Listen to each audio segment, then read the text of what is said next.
I am here vibing with one of the most legendary selectors in all of Jamaica's music history. A man who, in my opinion, was the most important figure in one of the greatest musical institutions in the music. His parents named him Mark Bartley, but we know him as DJ Mark. Professor, sound killer, sound biller, musical genius. Great man. Enough respect. How you doing, sir? There, you know. Well, I'm glad we're there too, because this should have happened so many different times. Yeah. This should have happened from 11 o'clock this morning. It's now 3 o'clock, but a job works, man. Yeah. Not before a time. All is well, great man. All is well. It's a job Give for thanks to life, you know? the grog, man. Yes. Yeah, man. Blessings. Teach them! Always make sure the message reach them! Talk to us, great man. Early life, place of birth. Place of birth, actually, Victoria Jubilee. In the heart of the city. Yeah, that's city. But Yeah. I identify myself as a countryman because it's Countryman. like right after we born, I become a country. Okay, So- so what? So mommy was living in Kingston and she went to Kingston to give birth? She was living in Kingston. Okay. But then we came down and I grew with my grandparents. Okay, so you spend any time at all in Kingston? No, sir. No, immediately. Yeah, man. St. Ann. St. Ann. Where in St. Ann? In Aberdeen, Brownstone. Okay. Oh, how many brothers and sisters? 3 brothers. Two brothers. Two brothers. 3 of us total. And there's both of them are still alive? Yes, It's a man. blessing. You know, that, man. I'm the eldest. Yeah, so- the elder. Oh, young boys, so, young yeah, guys. yeah, one is in the States and one is in St. Elizabeth. Okay, mommy and daddy still around? No, unfortunately, in my situation, I never grew with a father. So, you know, I don't know if he's dead or alive. Really and truly don't have no interest there, so guys. Yeah, I understand. You know, Yeah. Mommy died last year. Last year? Yeah, October. My condolences, So, man. Yeah, man. You know, Yeah. it's a part of life that we have to accept. Can't deal with it. It's not easy to deal with. but Yes. It's a part of life. Where you attended school? I attended Servite Primary, then moved on to York Castle High. Yeah, Castle. Original Yorkies. Yeah. Top school, man. Yeah, man, definitely. What was it like, though, growing up back then, financially speaking, though? Well, to be honest, I was not under any pressure in that my grandparents really took care of me. Oh, okay. In every way, you know, needs-wise, you know, schooling, everything. Because mommy had me when she was young, you know, so it's like my grandfather, he took care of me while she get to, you know, get her life going. Yeah. York Castle, generally speaking, the York Castle students are academically inclined and more sports oriented. How now, growing up in St. Ann and attending York Castle, you became involved in music? Well, my musical background started at York Castle by playing instruments. Oh. Yeah, can play bass guitar, keyboard. Awesome. You know, so we formed a band in school. So normally, every year when I'm at the school fair, you know, we would just play for whatever the function is and everything. So that's where my musical. So music in the blood from the get-go, man. Get-go. You know what I mean? And then when I left York Castle, I actually went to an institution in Kingston and earned my degree in computer and everything. But that 9 to 5 every day staying in the same place, Yes. it was just not me. You know what I mean? So I continued with starting to learn to actually play music or play records. Okay. Because what happened is that I used to work with the company back then by the name of Home Electrics. Home Electrics? Yeah, man. No Home Electrics, so they man. Well, sent me there. no off Yeah, Home Electrics. right. So they sent me to do the training and everything because I was dealing with their computer department. Okay, you learned now to play music, but what was the driving force or the motivation behind that? Was it something you heard? Was it somebody you knew that kind of, you know, inspired that move? Well, as I say, music was always in my blood. And me used to listen Donovan Dakers on the radio. You know what I mean? And it's like I always love mixing, you know. So, as I say, because I wasn't the kind of person who wanted to be tied down by getting up 9 to 5 every day, going to the same place. So that was like even a motivation to learn to get out there. Yes. You know what I mean? And apart from Donovan and the radio, was there any selector in the space that you were hearing on the cassettes, or you were going Yeah, to man, the dance with your ear and like the vibration there? Yeah, man, you have Ian from Roadstar. Roadstar. Yeah, because you know Ian was one of the first one with the mixing and Top scratching mixer and from them everything. time. Yeah, so you know, all of those.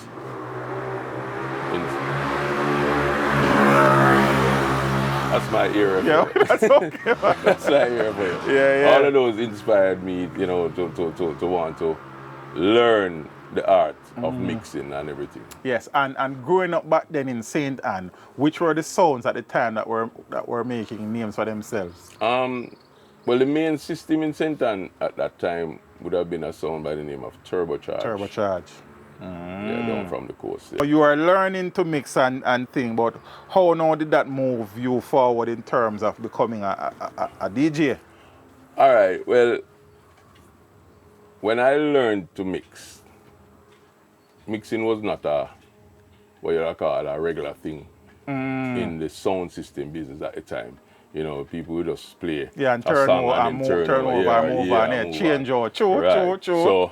So once I mastered mixing, so to speak, then now, you know, you have systems I used to hear about me to say, well, I can mix.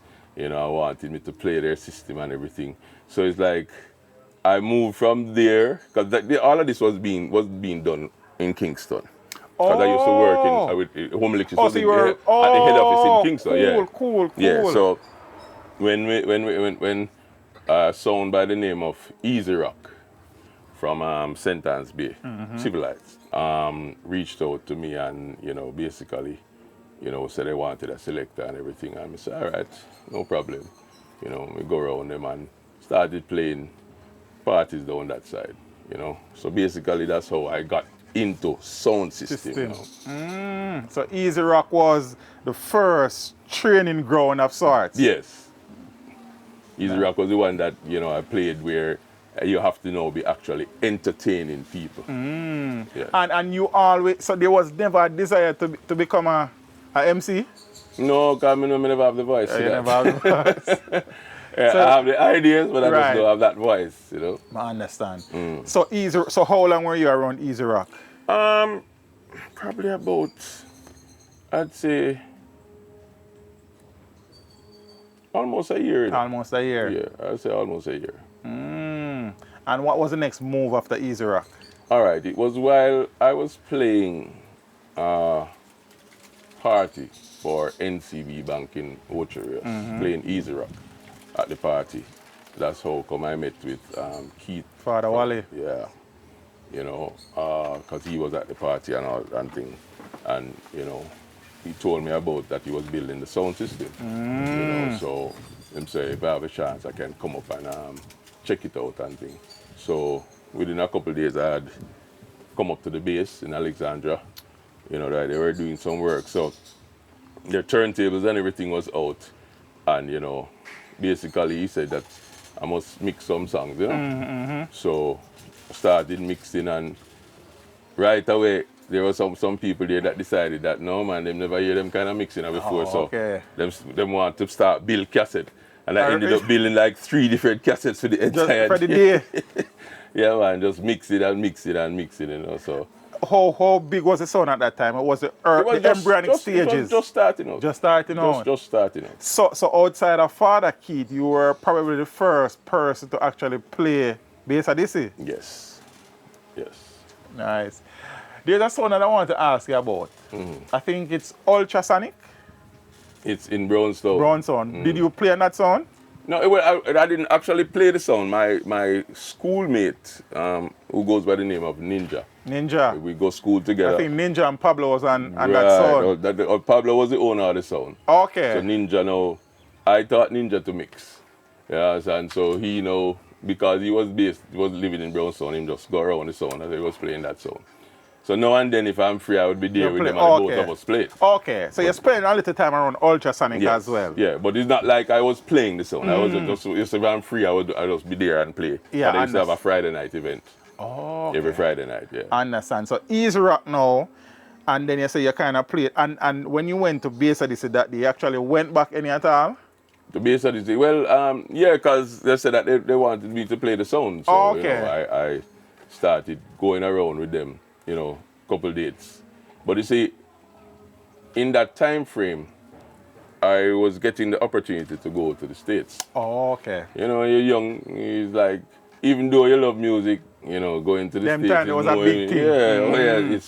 So, you know, I basically took the opportunity. I wasn't around Bass Odyssey more than probably 4 or 5 months. Oh, And okay. then the opportunity came for me to leave, so I left out. So you were playing Easy Rock at the same time, or No just man, Bass no, Odyssey just now? Bass Odyssey, yeah. Okay. Yeah. So you spent about 4 to 5 months on the Odyssey, and then you went overseas. Right. Which state? Florida. Florida. And when you got there, you were playing music, or you were doing something else? You know, so I wasn't playing music. Oh, yeah? I just went into the working field. Oh. You know, everybody have to survive, you know. So You know them ways, man. Yeah, so I went into the working field. Yeah. How long were you there for before? Because obviously you came back. Yeah, man. I was in Florida for about almost a year and a half before I came back down. But when I came back down now and I reached back out to Keith, you know, to say, all right, I'm available now, he said that basically the team was full already. So because of that, there is a sound just up the road from Bass Odyssey by the name of Echo Stone. Echo Stone. All it at Echo Stone. When someone pick up there, sir. So in the first stint that you did before you went overseas, Tina wanna join the sound yet? Tina One came on after I left. After you left? Yeah. It was after you left that Tina One established himself as the lead selector on Bass Right, Odyssey. yes. And he said, when you came back now and you reach out to Father Keith, he said, I have a team. Right. Who were the persons there at the time? At the time, it would have been Tina One, Glamour G, and Squingy, I think. Squingy. Okay. So that is now how you ended up on by Echo Stone. Echo Stone. Right. So Echo Stone now became the bass. Yes. And them time the Echo Stone never bust yet. No, Echo Stone was in the club. They had a club by the name of Cornerstone. That was So that Cornerstone mostly. and Echo Stone. Yeah, Makes that was sense. mostly active when on trips, holidays. You know, like Independence. So the trips go down and beach trips come down, so them come back up to Cornerstone and party before they go back home. So the sound was based in the club. You know, so that was where it started from.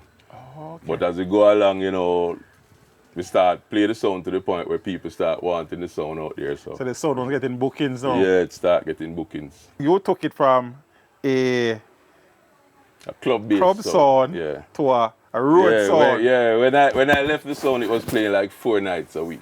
Okay. You know. Okay. So Father Mark boss Echo Stone, so to speak. Man, yeah, Eh. definitely. Because in those times, it wasn't like now where you have a MC along with a selector. It was me one playing the sound.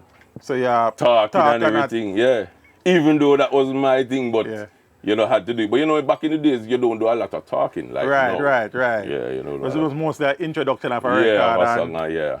But yeah, see, you have a voice, I'm sitting here and the man voice bigger than I 10 out of door. That's true still, but I just, I don't know. I probably, you know, some things you just don't have. It was the there, yeah, confidence man. I in, know yeah, them yeah. ways. And it was probably your destiny to be yeah. an MC. No. So Echo Stone now, and you said when you left Echo Stone, so when you left Echo Stone, what was the next move? The next move, I went back overseas. Oh. And was Echo Stone a clashing at the time? Yeah, well, in them time there, you know, it's not like now where, you know, a person calls for a booking and Right. you know, whether he want a juggling or a clash, Clash you know, down. it's a different fee. Back in those days, automatically from From two sound sounds string string up, something have to go Problem. on. You know what I mean? And the people accept that and know, so that is just how it go. Those were the good times, Yeah, man. man. So we had a whole heap of dances where we were clashing all over the place and everything, you know? Yeah, man. And outside Turbo Charge, right? And Echo Stone and Bass Odyssey at the time, was there any other sound, I won't know Easy Rock earlier, in the space at the time that was making a name for themselves? Not in center. Not in center. yeah. Okay, yeah, okay. So you went back to the States. That was That was like 93. 93. And going back to, so the first time you went to the States was the 95 thing. You actually took the music more seriously in the States this time Yeah, and I around? went back up this time because I linked up with someone who had a sound over there by the name of Apache. So I used to play, at little events that was going on. 'Cause, the party scene in the States is a totally different Thing from yeah. Yeah, so, you basically, when you get the opportunity, you just do what you have to do. You know what I mean? So you kind of now started taking music more seriously. Yes. Yeah. And I think it was whilst during your second stint in the state, you actually played a few dances for Bass Odyssey. Right. Talk to me about that. Right. What happened is that there came a time where Bass Odyssey had some bookings in the States, but their selected permits were up. Okay. So he'd reach out to me to say if I could, cover some dances for them and everything. I said, yeah, man, no problem. And he came up with the dub plates, and I had to sit down and go through. Now, remember, I used to just hear Bass Odyssey on cassette. So Right. We can pick up 1 and 2 tunes, but there was this barrage of tunes that you don't know. And as I said, back in the days, now we're talking about dub plates. So you have to know what is on this side, And different from what is on the other side. So I did a crash course within a week. Within a week? To learn everything and play some dances and clashes too. Oh, yeah? Yeah, man. Because that's how I could that's how I can basically state that I am one of the honored persons to say I clashed in Biltmore Ballroom. So that was one of those events? Yes. Against Earth Ruler. Oh, big sound, man. Yeah. And so it was you and Father Keith took on that dance? Took on the dance. So you were mixing and Father Keith was using the mic? Or? Well, he started off using the mic when we just started the round. But, he's not an MC. So his voice don't last long. So, after a couple songs, you start to hear the hoarseness and everything. So I ended up having to just take over the mic and do what I could have done. And what was the result of that? The end result was that it would be termed as a draw. Okay. You know what I mean? Because remember, I'm going into what you call a hostile territory because Earth Ruler is from New York. Yeah. I'm coming in playing Bass Odyssey as a person. Nobody knows. It's like, who is he? You get what I'm saying? So at the end of the night, to play and still stand up with Earth Ruler, right? It would have been considered a draw. A draw. So that's a major achievement. Yes. How many dances you actually played during that stint for Bass Odyssey? It's probably about 8 or 9. Oh yeah, and I think because we even clashed with 4x4 Exodus in Baltimore, also. That time Tinawan came up and joined me there. Oh, so it was Jan Tinawan. Yeah, he came up and joined. Oh. We played 4x4 Exodus in Baltimore and also in New Jersey, and we beat them. Who was playing 4x4 at the time? Richie Poo? Little Wicked. Okay. And Pancho. Cool, man. Yeah, man. So are the top man them. And I think you also played Downbeat during that time. Yes, we was played that a clash? No, it was more like just a juggling dance. Okay. You know what I mean? Yeah, man. So the man, when you were in Jamaica, tried to get back on Bass Odyssey, but as fate would have it, was whilst you were in the state. Yeah. So how long after that it took you to come back home? I came back to Jamaica in 95. 95? Yeah. Came back home 95. Yeah.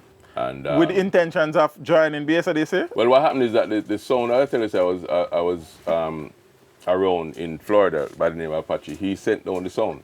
Oh. So I came down and basically was playing it. His sound was based in Westmoreland. Near Grangeville, And so I was basically playing it down that side and everything. But it was slow. You understand? So during that time frame, they started to build this nightclub in Brownstone by the name of Trey's Nightclub. Okay. That's upstairs KFC. Yeah.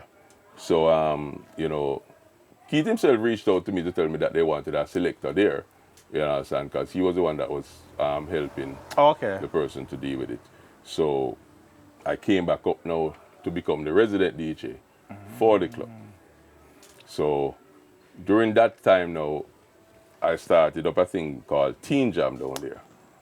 Right? The great Teen Jam on a Saturday. Man, hottest thing, man. Oh. I mean, we're talking about from 3 o'clock to 7 o'clock. So it's a daylight thing, but we kind of darken up the club. When you walk in there, it's dark.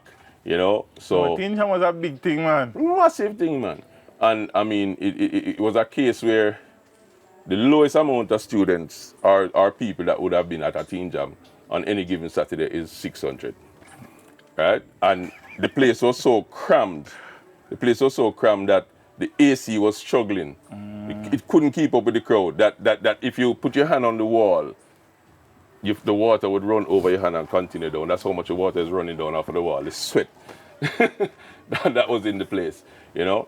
And then that is how me and Squingy started linking up. Because Squingy started to come to Teen Jam. Because Squingy, I hear about Teen Jam and this hot event and everything. So Squingy used to come there now, and it's that thing with me and Squingy where it was just natural from start.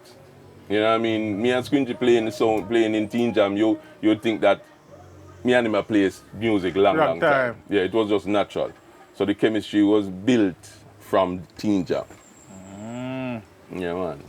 Legends in the making, man. So with Teen Jam now, that chemistry with you and the great Squingy started developing, but there was something happening on the base of this side where there was a split between Bunny and Father Wally. Yes. Yes. So it was now Glamour G and Lenny going with Bunny that created that opening. That opening, yes. So whom Father Keith Link or Squingy made? I think Squingy made the talk to say, you know, to Keith to tell him, say, boy, Mark on the sound. Because as I say, we had this chemistry so and good. Then so Father Keith know you from a long time too. Yeah, you know, so it's like Squingy realized he was comfortable playing music with me then, because it wouldn't be the sound, it was just Teen Jam. He was comfortable playing music with me, so he said, boy, this is the ideal person to have on the sound, you know, and that is how it come. Yeah, and I think that was 96. 96, late 96. 96. 97, yeah. And when you went to the sound, who, apart from Squingy, who else was there? Skinny, Worm, and Dwayne. Skinny, Worm, Dwayne, Squingy, DJ Mark. Because them time they just go by the name Mark. Yeah, Mark, yeah. Who added the DJ to it? Squingy there. Yeah, man, Squingy added DJ to it, and you know it took off. You know, to a point where it got so popular that selectors start calling themselves DJ this, DJ that, whatever the case may be. Yes. You know what I mean? And I think Pablo was around the establishment at that time as well. Yes, I think Pablo was setting up and playing early and them something. Pablo, nobody knew the dub box like Pablo. Nobody knew the dub box like Pablo. Yep, at that time. Because I remember them time that dub plate we are playing. Yes. It's not like nowhere or even CDs before and then now. But it's dub plate them time. In situations like that, when a business partnership like that, split, 99% of the time, the name and the sound go under. What was it like in the early days when you joined the team in terms of, trying to get things on the ground and move forward? Well, BSLC name was already established in the business, right?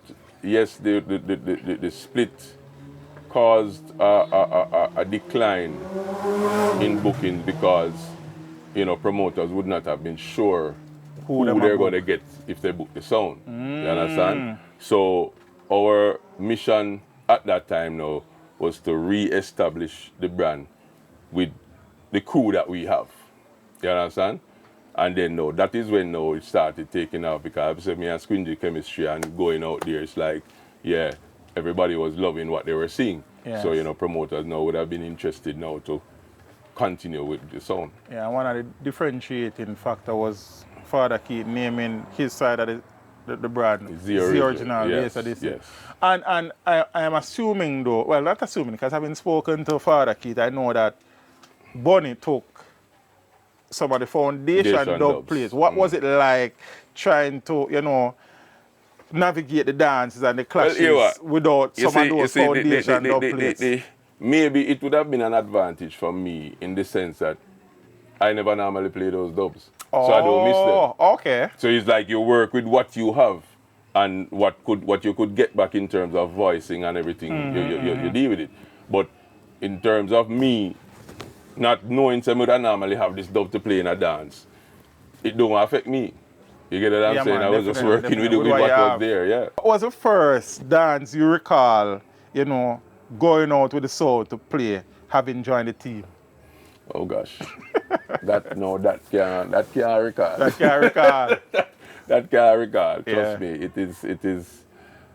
It's so many dances and me can't no, I won't even try it. Yeah. A lot of people come to me sometimes and say, yo, you don't remember when that dance?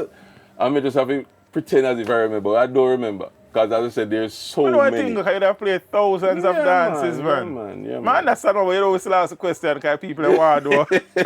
Yeah, that's Yeah. true still. But what is the first dance you remember in your head around the sound with it, for whatever reason that memory never fades? It would have been a clash, you know. And it would have been the clash. It would have been the clash in New Jersey with Bodyguard. Bodyguard. Oh. That clash stand out to me because that was like what you'd call the first major do or die clash. At this time, Worma joined the team as well? Yeah, man, Worma's on the team. Oh, okay, cool, cool. And you say it's the first do or die clash that you can recall. Would have been, yes. Yeah. And it was Links and Johnny or Links alone? No man, Links and Johnny. Links and Johnny? Yeah man, full Bodyguard team. And it's your Squingy. Yes. What had happened with that clash, you know, what had made that clash so, what you'd call hype, is that Addies and Bodyguard clashed like a couple months before in New York. Oh, Bodyguard, it killed And Addies. Bodyguard kill Addies, Yeah, and to the point where Mataran and Face all fight around the sound. So Bodyguard was riding this major hype. So much to the point where the promoter that kept the dance, wanted to keep the dance in New York, but Bodyguard said, no, so we're not taking that dance right now in New York. So the promoter kept it in New Jersey. But not just like across the That bridge, is right man. across the bridge. I don't know how the logics, what they were thinking there, but that is how it went. Yeah. Right?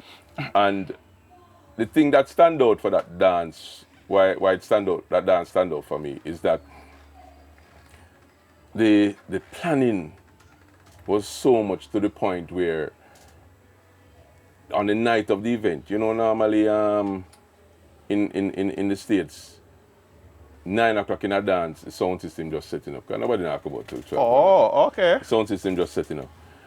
But them days you never have what you call referees or anything like that. So it's whoever reach the dance first, I go play first. No, well, not even string up, because we don't have a sound, but it's whoever, right. as selector reach the dance first, And them all first play first.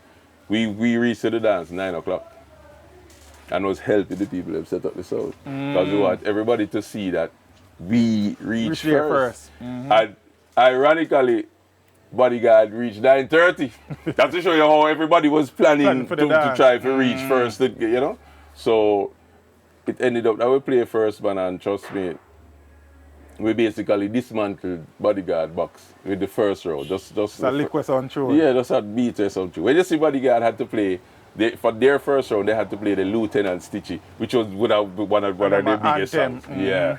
You know, so they were... Yeah, and you said that the preparation was so that does it matter to you when you're playing a dance?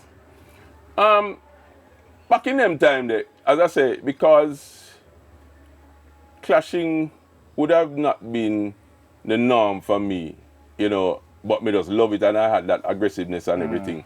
It's like playing first would have been an advantage because if you can get rid of some songs or whatever, yeah, then you know it gives you another advantage. Yeah, you know, as you go along in the business, you realize that you don't need to whenever play you first. play, you play. Yeah, you just you know, you adjust to the time where you're going to play. But me say the pre. So before Bodyguard dead at New Jersey, see him? Was there any other standout clash in your head before leading up to that? Or you remember? I'm trying to remember if this dance with yeah, it would have been because I think Bodyguard was 99. 99. Yeah, so we would have clashed with this sound by the name of Cataract. Big. That a Hitman and Quincy. Hitman and Quincy. We would have clashed with Turbo Phonic. Oh, so them time on the kill Winterfresh already? Long time, man. Kicking me a long time. You know, we had him so in a state of confusion that a crocodile could take him out of Black River easily, guys. Him just, you know. But the cataract dance in '98. Now that I remember about. I think that was a Portland dance. Yes.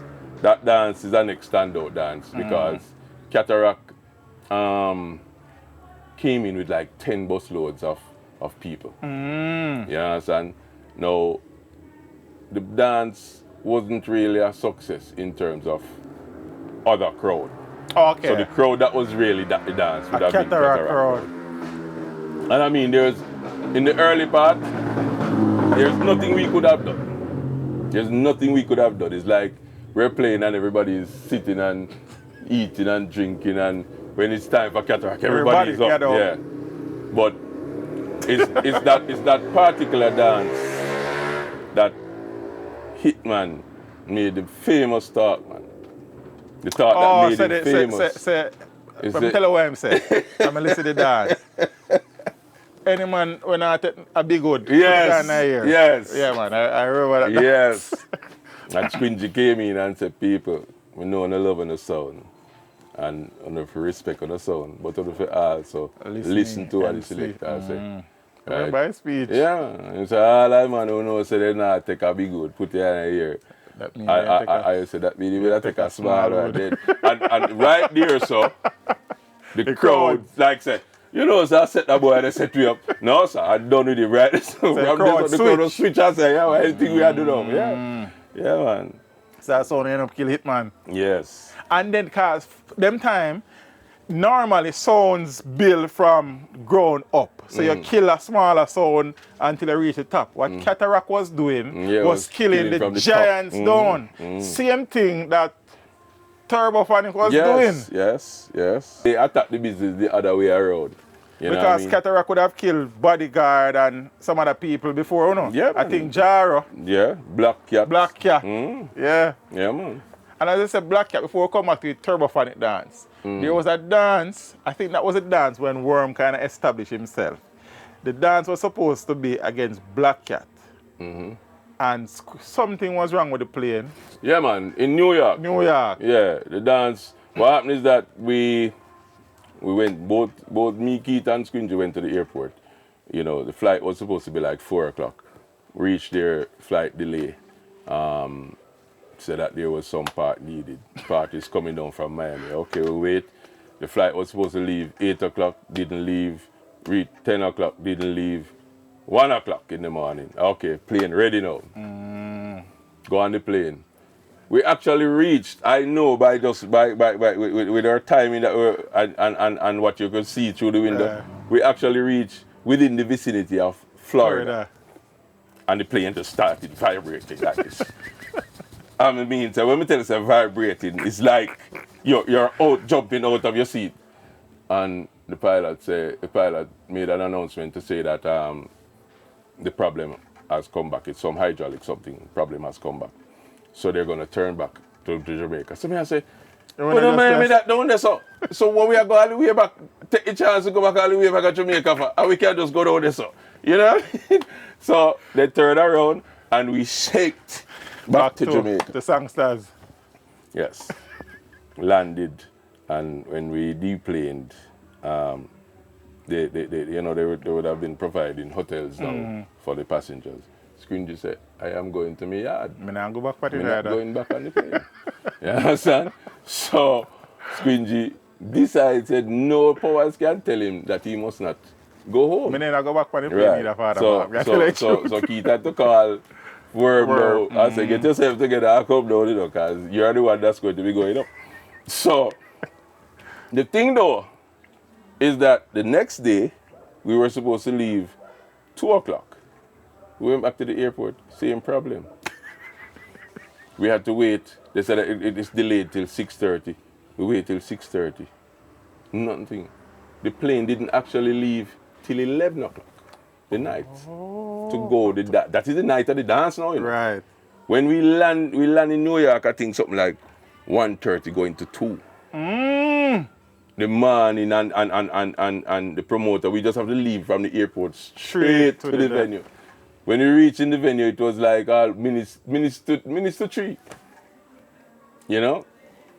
And we went in there. And that must have been difficult because Panther would then control the dance up to that point. Yeah, well, he was there waiting and waiting and waiting and waiting and, you know, it's just one of them things there still, Yeah. you know. And where you were the pilot, so to speak, that led Worm to killing. Yeah, because that would have been Panther. his first major class, so to speak, you know, where he would have been Yes, the main yes. person, main MC, yeah. And all the issues leading up to that, like, that must have been a good feeling coming back home, man. Yeah, at the end of everything, at the end of everything for what we got through. Yeah. And was that the first time you were playing Panther? No, man. Coming on and Black Cat used to play regularly. Yeah, you know? regular beating stick, man. My brother still there, but him know the situation.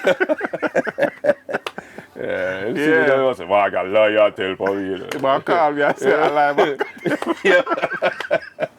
Worm, I make him name over, so Squingy, you and Squingy now were forming the greatest selector partnership in the history of the music. I mean, we have Bad Duane, we have Nuts and Freddy, we have Quincy and Hitman, we have Yunsi and Panther. But in terms of what a team has done, Mark and Squingy. Yeah, man. We hope a history we create out here, man. We whole heap of history, man. And it was just, I say, because a lot of people would ask me now and then, you know, how do you go about it? I'm going to tell you, say, listen, it's not something that we plan, you know. We feed off of each other energy. Like we understand each other with that chemistry. Yes. You know what I mean? So when Squingy goes out there, I am confident of what he's going to do, and he's confident of what I'm going to do. Yes. You know what I mean? So it just worked that way. And it just flow. But as I said that though, because the chemistry was so on point when you guys were in front of the crowd. But you know, I've heard a few utterances that you and Squingy weren't always seen eye to eye on the same page. No, definitely not. What was the we have been to clash. We have been to clashes already in New York, where before the clash, me and him not talk. We go do all of the studio work, get the preparation. On the morning when we are going to meet up for leave out, me we give him the CDs and say, yeah man, see the new dub them here. So him have it, because them time he used to travel and walk, man. So on the way on the flight, I listen everything all that.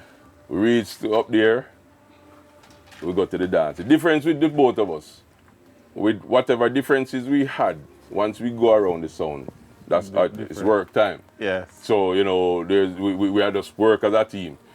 Win the clash, the dance finish, we look on each other and say, you have to take a trophy at me. So whichever one of us take a trophy, me go so, him go so. But what was the reason behind the you know, the icy relationship sometimes? People have different kind of personalities. You know, I'm a kind of principle person. You know what I mean? Humble person and everything. So certain things me not go put up with. So before me and you have a major brawl over it, me just keep to myself. You get what I say? But as me say, the difference with the whole situation is that you as a person looking on, you won't know. Because when it's work time, it's work time. You know, all differences put aside. And it wasn't there wasn't no major difference or anything where you just say, boy. No confrontation. Yeah, nothing like that. But I mean say him having ways and me have my ways. And the two ways can't work. And there have been clashes where the man them go and not talk. That and sound dead. Yeah man. Yeah man. Because as we say, when it's work time, it's work time. Yes. So we pick up so we could deal with Turbophonic first, because what Turbophonic was doing is the same thing that Cataract was doing. Yes. I killed everybody. Yeah. What was the preparation like for that dance? Well, after hearing how him go on, or he was going on, you know, of course, song clash thing is just like going to school. You know, you have your exam coming up, you have to prepare for it. You understand? So basically, we listen to what, you know, they were playing, how they were doing their thing, and then you look for the flaws that you can prepare something to capitalize on the flaws. You know what I mean? And when you talk about preparing, you don't have to be preparing with no top artists, but you just want to have something that has a punchline that has the effect, that gives the effect. You understand? So we basically do homework. You know, me deal with all of the dub cutting, me deal with all the Yeah, 'cause we ideas, soon pick up everything. that, we have You pick up know, that so important. basically, you know, we put in all of the work, planning, and then just get the dubs what we think that we need to do the work, do the job, and then go execute. Yeah, You know? I think Winterfest, so one of the issues we run up in the night there is it was a Mother's Day night and he tells Squingy about his mother. So I think that was one of the issues as well. But I don't know what else cause him say him learn a valuable lesson. Because I'm going to tell us so when him dead certain ways him learn a valuable lesson. He get a beating that night there. Yeah, him get a wicked beating. You see, you have certain kind of One beating. at a time Squingy not care out there. That's what we go tell you. You have certain kind of beating that is so embarrassing that, you know, you don't even want to talk about it. Because when the beating that him get is like, when they were to come in, Squingy say, all right, people, intermission time, you know. We are go outside, go chill. And when them done play, we come back in. And everybody went outside into the streets of Black River. And when him say, all right, 2 to go for base, I say, everybody walk in. No, that is embarrassing. So Winter Fishing they play for him crew. For him crew, man. And the 1 and 2 die-hearted where we good all have, you know. But me I tell you. Yeah, man. Yeah, man. So it was really, as a Panther would have put it was disgraceful, man. You ain't not tell me yet though, father, man. Which sound kill you so at this point in time along the journey? No, man. Here we get killed, you know. Let me tell you one of our problems that we had is that we would dominate a dance and then we would lose in tune for tune. You understand? And losing in tune for tune is because the lack of the dubs that we're missing. Foundation dub place. Right. So, as I said, we have to work with what we have or what we could have, what we could get back and all them things there. So, you will find, say, a dance have 5 rounds, and for the 4 rounds, I mean, the next sound not even close to how we are mash up the place. But it got to tune for tune, and then, you know, a man play a little one tune and get a momentum, and a momentum switch, and that's it. You know, so we have lost, we lose a couple clash well, man. Yeah, man, but you don't tell me who you lose yet, man. Who kill you? Tell me who kill you, man. All right. You had lose the Panther yet? To be honest, I don't remember losing to Panther. Panther will cuss. I personally don't remember losing to Panther. Because Worm said the same thing. So you don't remember so losing to... I can't remember losing to Panther. Yeah. And Panther... I know we lose to a sound name. I think we did a clash in England one time. Well, that would be way down the line. Right. That wouldn't be even in that era. In those times...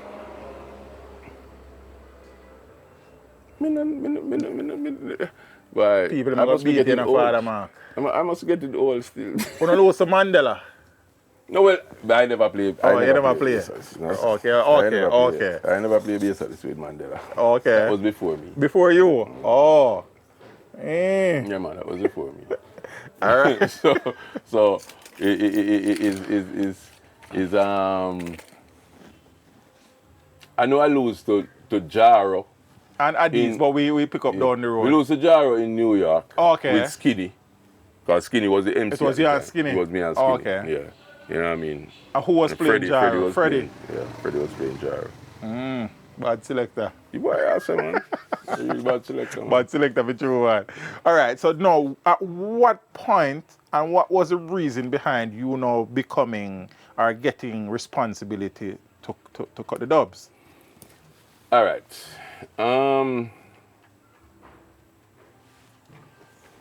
Me try to be creative when it comes to dubs. You understand? So, back in the days, before me fully or solely take over deal with the dubs, is Keith used to deal with it. So it was me and him would have got deal with it. Okay. And so going to the studio, because I know remember say them time they didn't know the artists and like that. You know? Going to the studios and basically getting to know the artists, getting to know the process. You understand? And then at the end of the day, even though it would have been me and keep going and go cut it up, it would have been ideas for me put together in terms of choice of rhythms, choice of which dub we're gonna cut, write over what we need to write over, you know, all them things there. So eventually, once I got seasoned to know the process, then it just take over everything. Because, you know, Keith would have been relieved to know, so, well, all right, you have to get up to go deal. Because, you know, dub plate thing is, you reach Kingston 9 o'clock in the morning, you know, must come back till 6 o'clock the next morning. You know what I mean? So it was a time-consuming thing. Yeah, man. So we just start taking it over and you know, adding my creativity to dealing with all of the different dubs that we have got. Because you are now widely regarded as probably the premier dub cutting specialist in the history of the sound system. One of. Yeah? Because you have Babyface and Ricky Trooper. Oh, okay, cool. Yeah, man. Then. Oh, so you're rate for them, dub cutting style? Yeah, man. No, yeah, so, man. When it comes to preparing for a dance, going against them, you have to be on your A game in every way. You have to be thinking out of the box in every way, because them is doing the same thing. You know what I mean? So I respect that. Yeah, man. No, that's the reality. Trooper always say it to you, know. Yeah. Trooper knows that if me I go prepare for him, you know, he knows say, yo, it a go wicked, you know. Because he knows how we stay. So we have that what you call fighting mentality there, where we know, say, boy, yo, this we have to do, or this we have to do to get everything sorted. You know what I mean? So, yes. Yeah, man. And just like how you used to go to the studios with Keith, eventually, after Damien joined the sound, he started coming with you. Yeah, started going to the studio. That was very important. We'll pick up that down the road. Yeah, man. So I know you guys and Panther went at it a lot. Probably Black Cat was the sound when I clashed with the most back in them times. True. Yeah? True. And I know Panther win some. What you going to tell me though, Mark, is that to beat Black Cat far more than how Black Cat beat to the butt. Panther win some, man. He probably win 1 or 2. Maybe 2. Yeah. we do on a clash pieces as well with Fraggy and Striker. And Striker, yeah. Only one time on a play Fraggy and Striker? No, I can recall probably about 3 or 4 times. And all of those were victory in favor of Bass Odyssey? Yeah, well, most of those dances weren't really clashes, you know. But it turned out into a clash. Yeah, you know. But, yeah, man, because pieces are a bad sound, you know. But what was really powering pieces was the combination between Fraggy and Striker. Yeah, son. But in terms of dubs, you know. The box dance deep as so, you know. But them two, they have a vibe together differently. Yes. Yeah, man. How many times you had played Bodyguard back then? Like, so we know the New Jersey dance, where we play them. How many times we actually clash with Bass Odyssey, whether locally or abroad back in the time? Bodyguard would have been. I think I only played Bodyguard. I don't remember if I played Bodyguard in terms of clash-wise in Jamaica more than one time. Or I don't remember playing Bodyguard more one time in Jamaica. I know we played them in the Jersey, and we played them in the dance one named Settlement of All Argument. Settlement of All Argument. Yeah. Oh, that was with Mighty with Addies. We had Bodyguard, Addies, and Bass. Mighty Crown. I think there was a dance in Little London with Q45, where was it you and Squingy? Q45. I remember playing a dance with Q45 in Little London. I don't know. I don't remember who was the MC for that dance. I know of the dance. I don't remember actually listening to the dance, but I know of the dance. I don't know if Squingy was there. Okay. But you were the mixer. I know. I remember playing. Right now on school, on schoolyard. Yeah. Only they ever Clash Travelers back then? Me personally. No. Travelers did that chopped, you know. No Alaska Clash in your memory? Yeah, there's this big dance. All right. There's this dance that was kept in Spalding's. All right, Spalding Entertainment Center.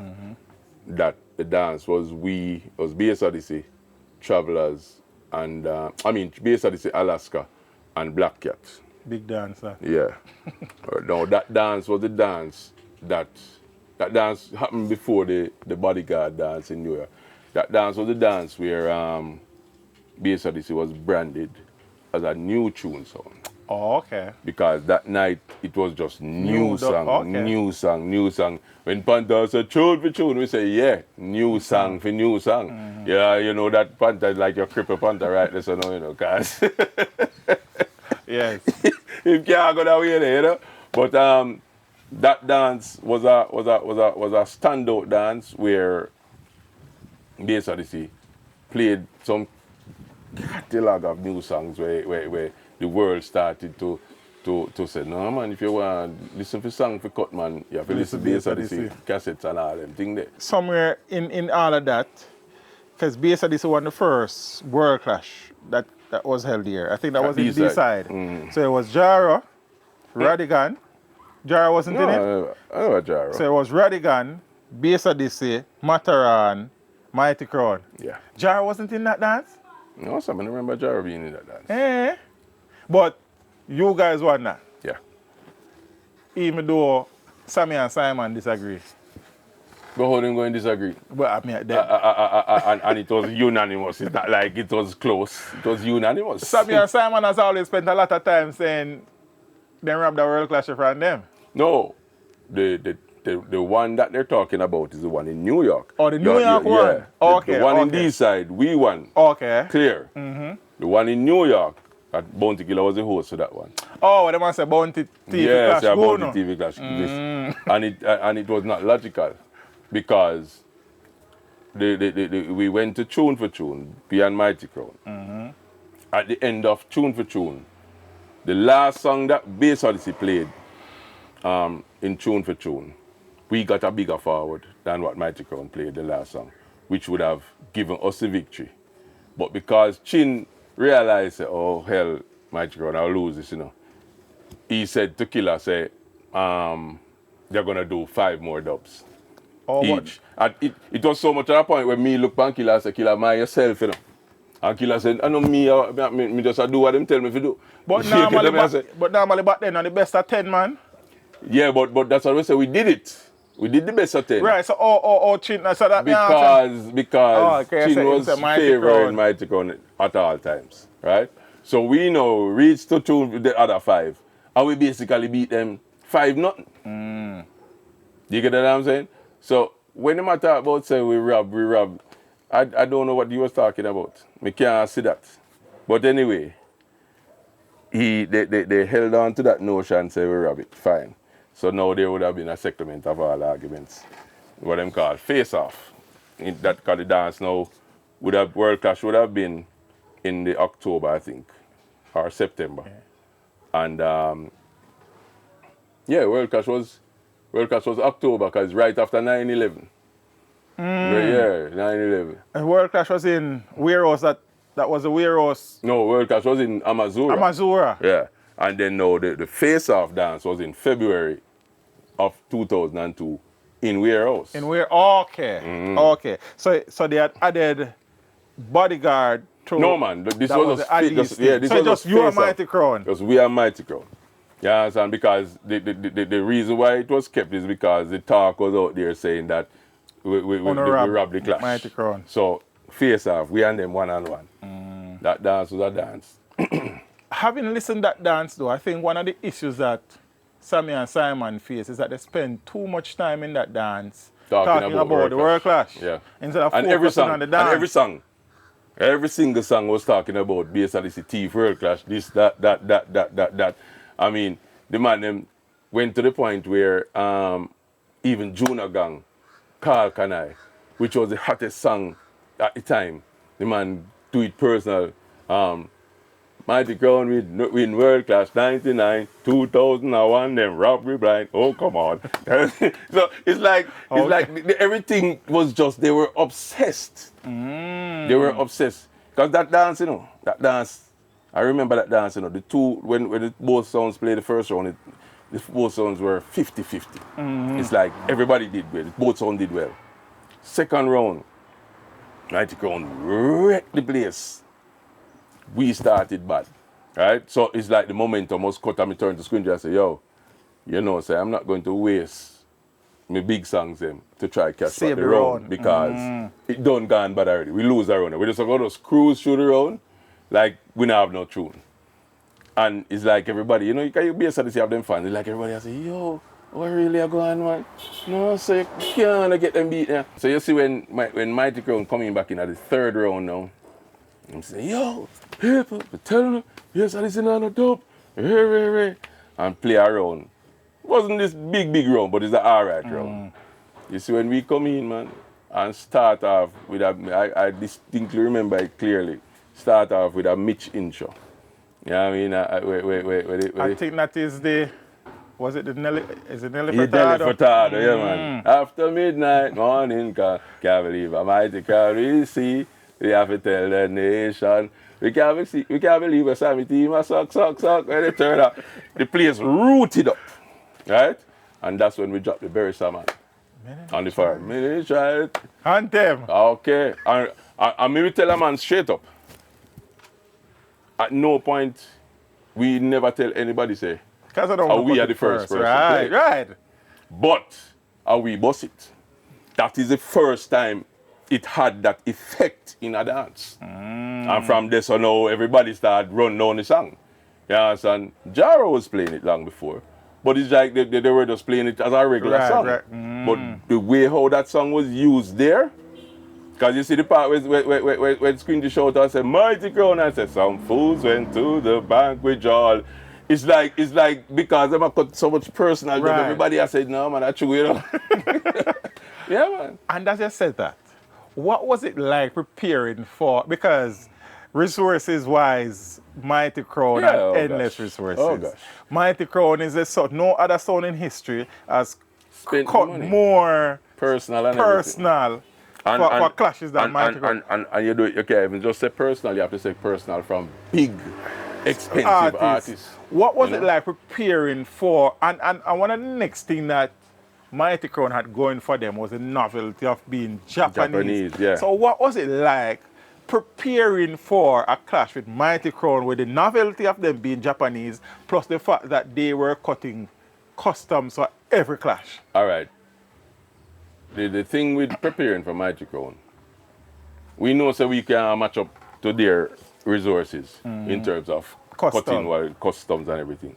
So we go the regular route. We just cut songs, change it up, and present it. We have to just create some things. You have to just create something that, like when themselves hear them and say, oh, we never think of that. You know what I mean? Yeah, because if you don't do it, remember I say, it's like we have two things against us. Yes. We have the money against us, and we have the novelty against us. You understand? So we have to come with something now where people say, oh, no can't do nothing to his sound. No matter how much money you have over there. So. And plus Sammy T and Simon were talented selectors man, as well. Of course. Them never fear. But here what happened now. And nobody probably never hear me say it before. But the thing is, in studying Mighty Crown, one of the downfalls that Mighty Crown had is that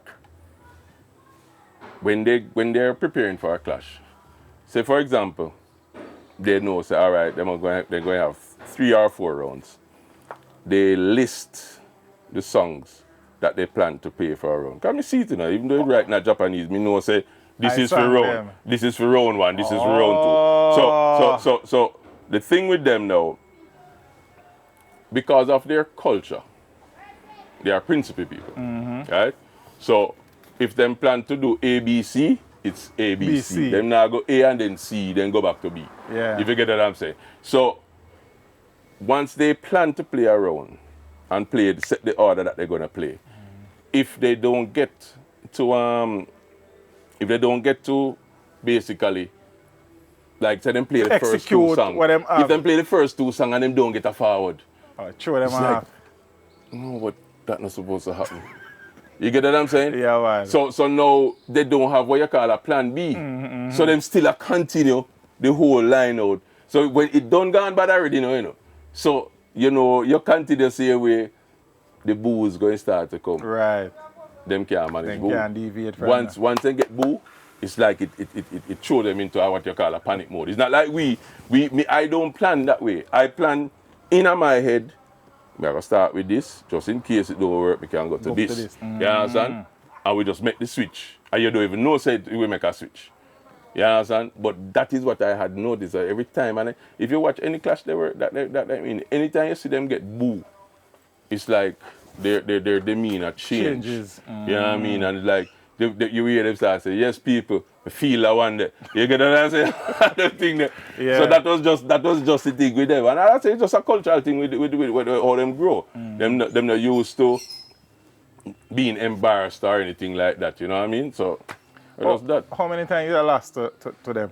Magic one. Me not like clashes probably maybe about 3 times. Or 3 times. Bad sword. Yeah, man. But you see that face off dance? Because they locked off in that dance. Oh, then lock off? Yeah, man. They locked off. Not the crowd locked them off, you know. Them lock off and decide, say. Because you see, when we drop the Junior Mervyn, I say, Mighty girl, don't put your hat.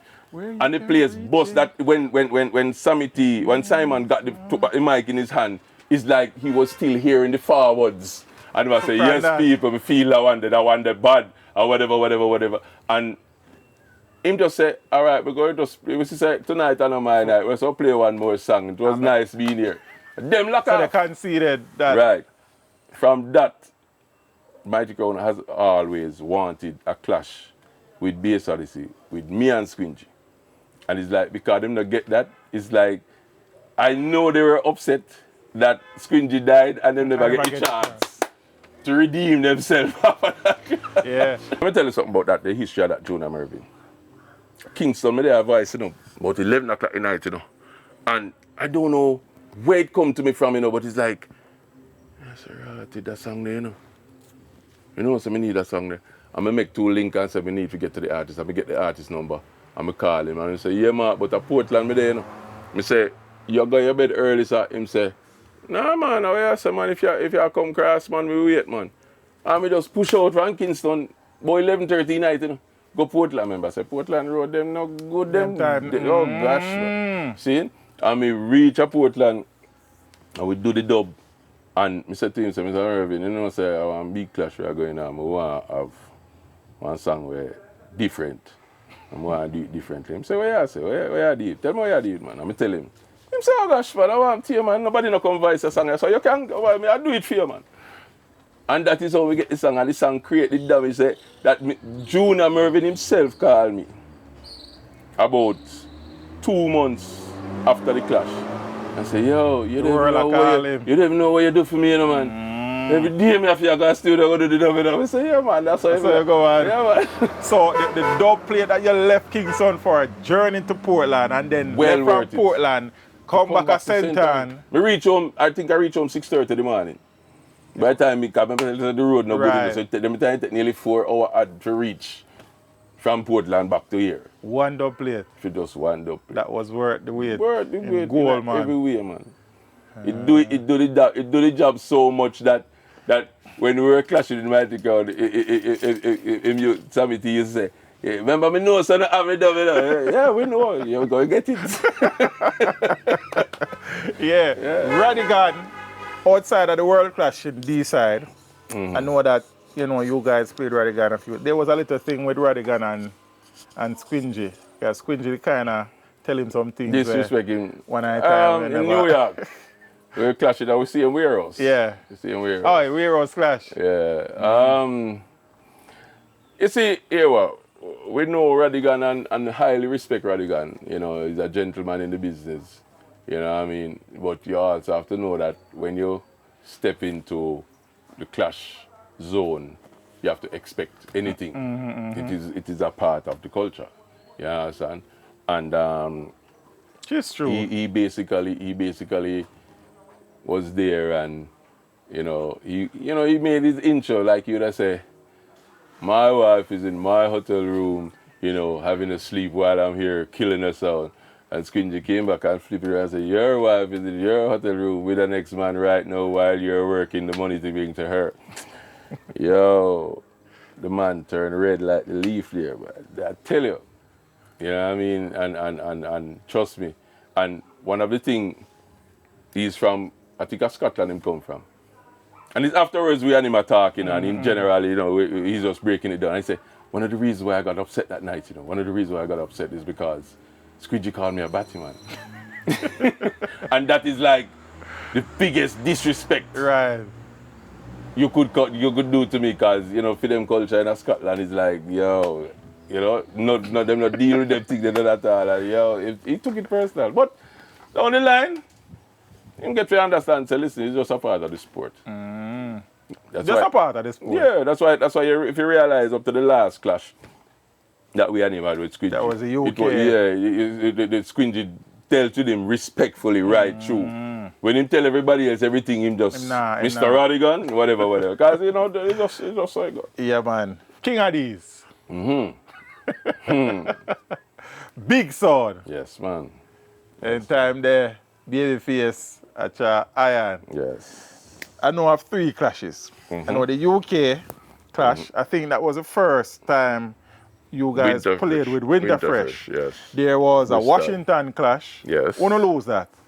Yes. We have to come to it, man. And then the settlement of all arguments. And I think that was in 2000 where Bodyguard was added to that. Right. Talk me through the first clash. All right. I think the first clash was in UK. UK, Bristol. Winterfresh just come on the sun. And that dance with this man Addies to the point where, you see, me talk it every day. I personally don't think that Winterfresh got what you call a fair break on Addies, in the sense that Face was guiding him, but I think he was guiding him too much. So he didn't allow him to be Winterfresh. It's like everything that him Face wanted to say, he would tell Winterfresh, say this, say that. So to me, that is just my opinion. To me, Winterfresh didn't get to be the Winterfresh. So to go in an element and everything. You understand? So even in England, if you were to watch the video, every time Winterfresh was going to say something, you see Face say to him first. So it's like he's repeating what Face just said to him. You understand? And everybody knows that Face loved the badness and Ray. But Winterfresh didn't have that badness thing about it. So you see, like, so when Face try to portray the badness through Winterfresh, it just never connect. You get what I say? So we end up give them a wicked beating that night. Winterfresh a bad selector. I know that. You get what I say? And him taught them and everything. But as me say, he was just not allowed to be himself. To express himself. You get what I say? So all right, the next dance now are Washington. Washington dance. Them plan for week. In the Washington Every dance. son no plan for every son. No, listen to the levels of planning. I don't think any Addies fan was left in New York. Everybody was in Washington. Okay. So that is how them planned. Right. You get what I'm saying? So it's like, even though we bust the place, it's like no matter what we do. No matter how we play that night, no matter what we play, we would not win, because the fans come there to ensure victory. There's nothing wrong with that. Are you fan them? If that's the case, I just saw it go. Yeah. You understand? So, even though we do it thing, when it came down to the wire, Addies got the edge. Them never win by no holy. They just get the edge, that's what I say. So now it becomes a 1-1, so the settlement of all arguments come into play. Right. Why was Bodyguard added to the Because Bodyguard did beat Addies for a long time. So them want to beat back all that Bodyguard for that beating what did cause them babyface and Mataran for mash up. Right. So that is how come them were added to the bid. But as we say, they were so confident. Now that I think if a man would have access to any radio interviews that we did before any clashes, when we go in there, you'd probably feel afraid. Because I'm going to say, yo, so what you say I go on later? I say, we just going to do what we're going to do. No hype, no this, no, you know what I mean? So I'm going to look and say, well, man, I'm afraid, man. You say, man, this is easy. But that's how we stay. We don't we don't talk what we're gonna do. We Right, do what we're gonna do. You understand? So when we go to the dance, you know what I mean, and Winterfresh have make the beer bad talk and all them things, we just laugh. Cause we know what we do. And we did it. I did it. That's what Squingy that said, inna your yard. In your yard. You know what I mean? It was, Yeah. I think that was in Amazura. yes, man. And the thing about the dance, is that the way how we had dismantled these, Mataran came to the dance. Oh. And when Mataran walked in on the stage, and him turned to Squingy and said, yo, I'm there, you know. And Squingy said, so who care? Why you come tell me about you there for? And send him up and there, mother. And the place mash up, guys, like, what you tell me, say you're there for, like, No if you stand up around the sun, I see him beating you there, I guess. Squingy at work. Yes, man. Yes, man. And that dance, trust me, I think that dance gave Winterfresh a major setback. Because remember, it was so disgraceful. Because the term inna your yard, remember I said everything was the way we beat them, Squingy said, you no shame, inna your yard. Right? And then to put the final nail in the coffin is when we were playing in a dub for dub and Squingy jumped down in the crowd and asked everybody to part the way. Crowd. And then he said, Winterfresh, this is how you have to do. I said, hit the road, sound boy. Don't you come back no more. Yeah, so it's like, trust me, man. Beaten. Wicked beaten, man. Wicked beaten, man. Yeah. How many times you and Jaro, you remember going up against Jaro? Well, we play with Jaro 2 times in clashes. One time it was by, as I said, me and Skinny. The other one was World Clash 2000. Okay. No, not 2000. 2000. World Clash 2000, Jaro won. Yeah. I think Freddie won that. Yeah. It was World Clash 2000, I think. Yeah, man, because we didn't get to go 99. Because we were booked for 99, but the papers didn't come through. Okay. So we didn't get to go. So it was World Clash 2000. It was we and Jaro that went to tune for tune. For the whole night, it was just we and Jaro at it, flattening the place.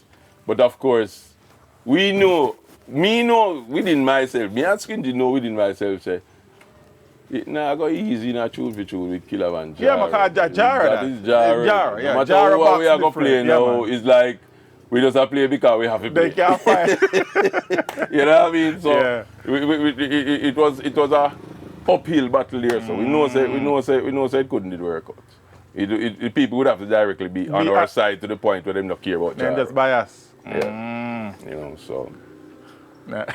yeah, man. Was there any time that you were involved in a clash with Stone Love? No, No. we just play. Just play. 2000. K Valley.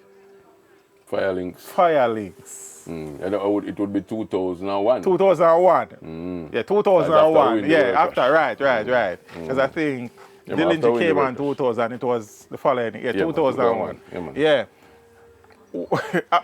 I spoke to Worm. I don't think Worm was there at the time. It was So, Skinny. It was Skinny and Dillinger. And me Squingy. Famous dance. Yeah, man. Israel, I dance. Israel! Get the mash guns. it. Yeah, man. And they get the guns stuck. Yeah. Have you and Firelinks gotten on speaking terms since?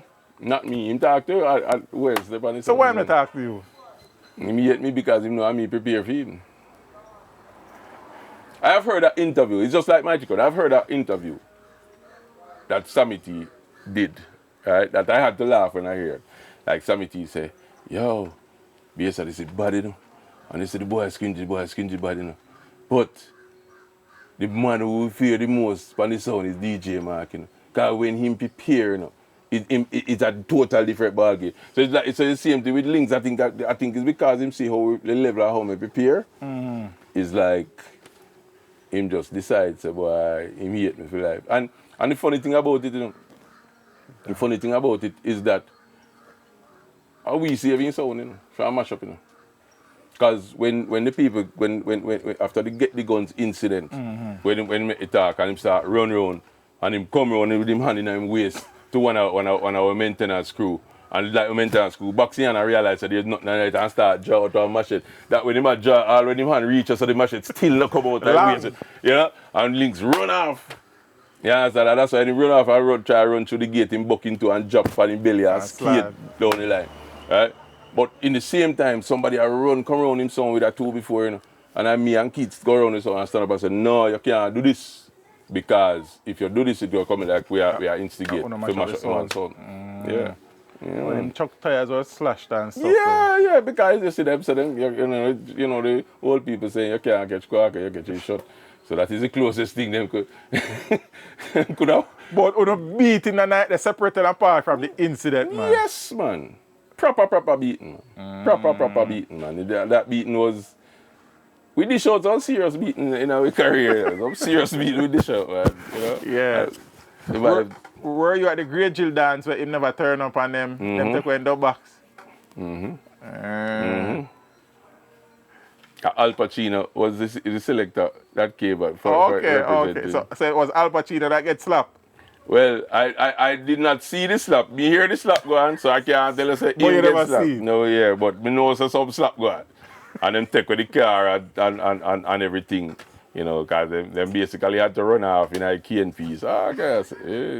Great, you know, Links where the ball is already had. Yeah, man. Yo, Cutty tell me some things where him go through and fire links. Cutty from Kappa Shot. Kappa Shot. You tell me some things, man, where links not turn up at some dance and them end up judgment reach. Is there any sound when you talk about it where you have clash in your head where stand out for whatever? I know we talk about some of the real killers of the time, the Turbophonic, the Cataracts, the Alaskas, you know, the Jaro, the Panther. You did have a sound from New Jersey named Liquor Rock. Liquor Rock. Bad sound, you know. Bad sound. For them money would have been in the category of Mighty Crown. Oh. Yeah. So they are cut yes, heavy. Everything, man. I mean, all right. Put it this way. Their MC named Ranger. And he was driving a Honda. And the boss said, nah, man, you can't near Ranger and drive a Honda. Range Rover. Range Rover, man. Them levels of, you know. A good levels that man. Yeah. Yeah. You know what I mean? How many times when you play them? About 4 times. About 4 times? All of them in the States? Yeah. Yeah. What the win ratio like, or last ratio? No, man, we beat them 4 times. 4 times? But a bad song? But them bad, them have song, man.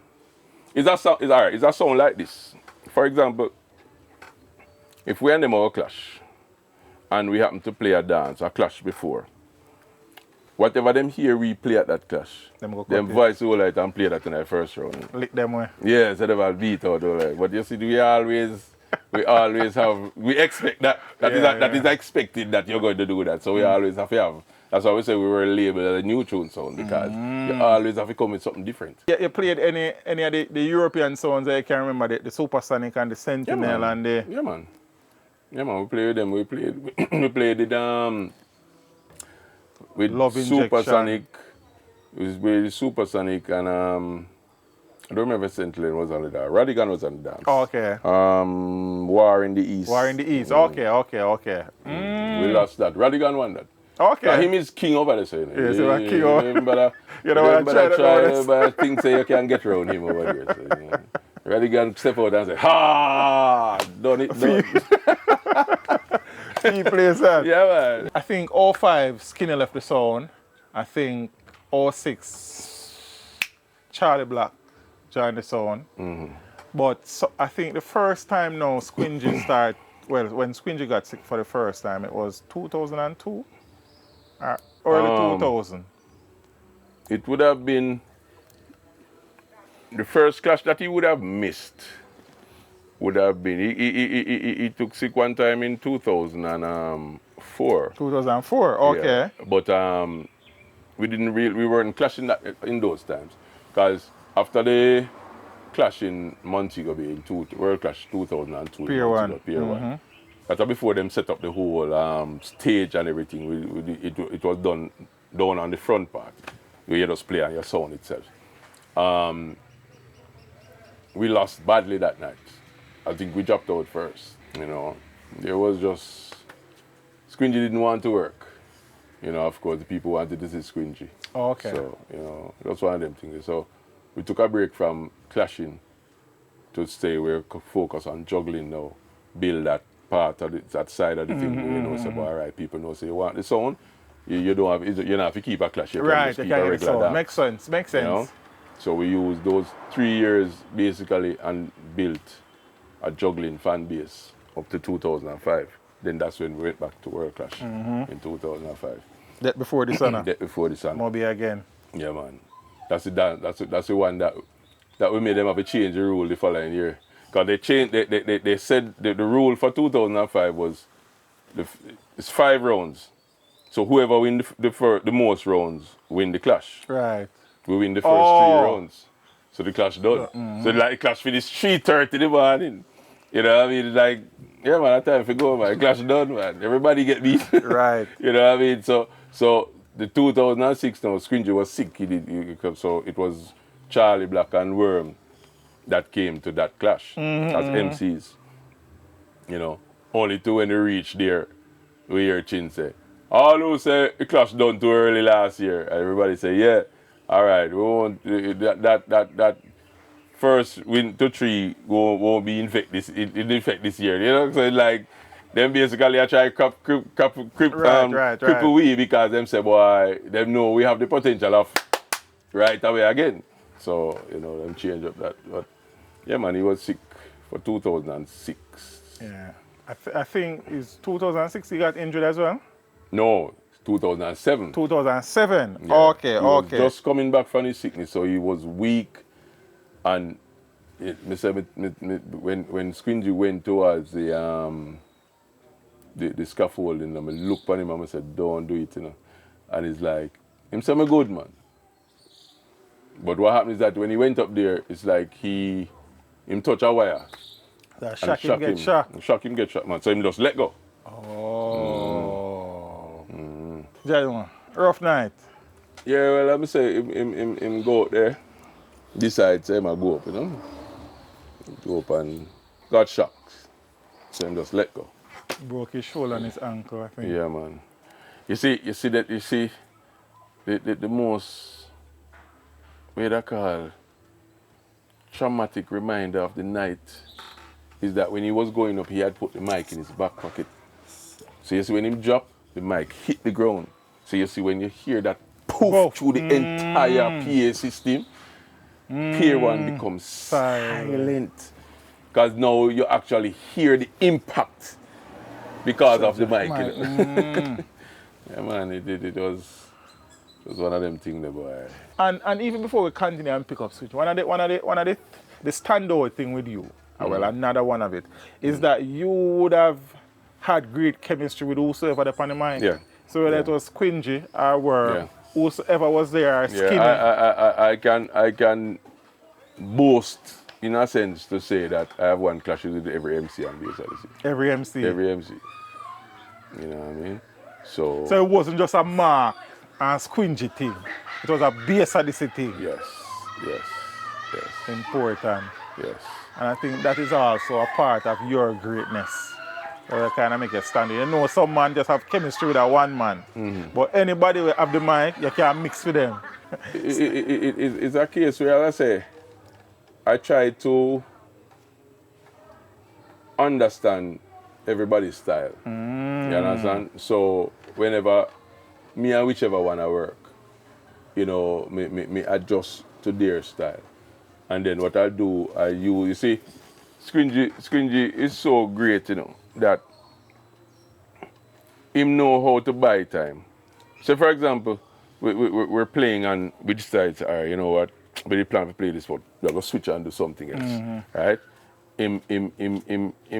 He's so great in the sense that he can talk to the people, give me time to do the change. And you won't even realize that's what is happening. You know what I mean? The other MCs would not be as versatile as him. Right. So we just make music, do the flow, talking right. different. You know what I mean? That is just the thing.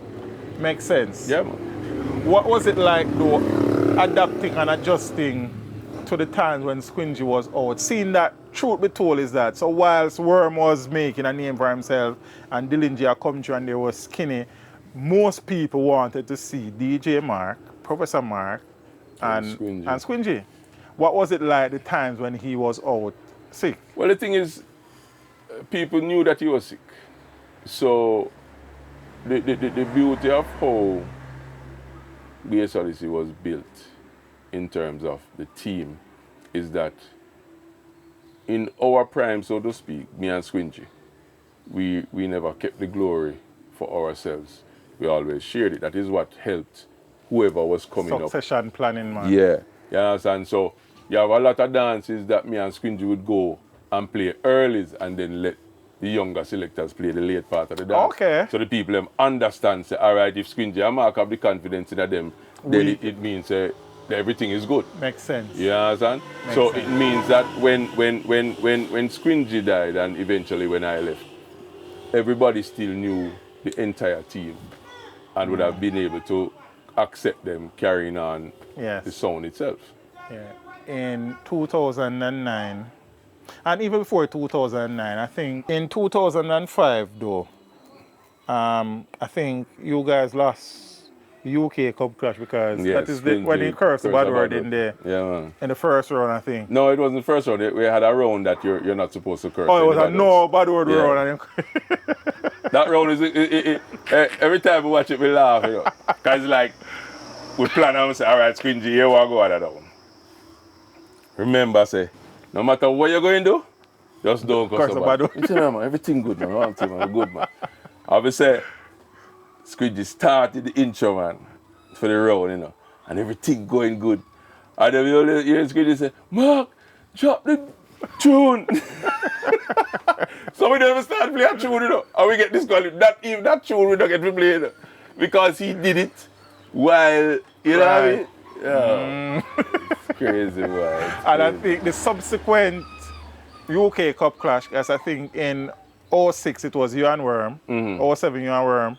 So whilst he was out, Worm was also now growing into the culture of killing sounds.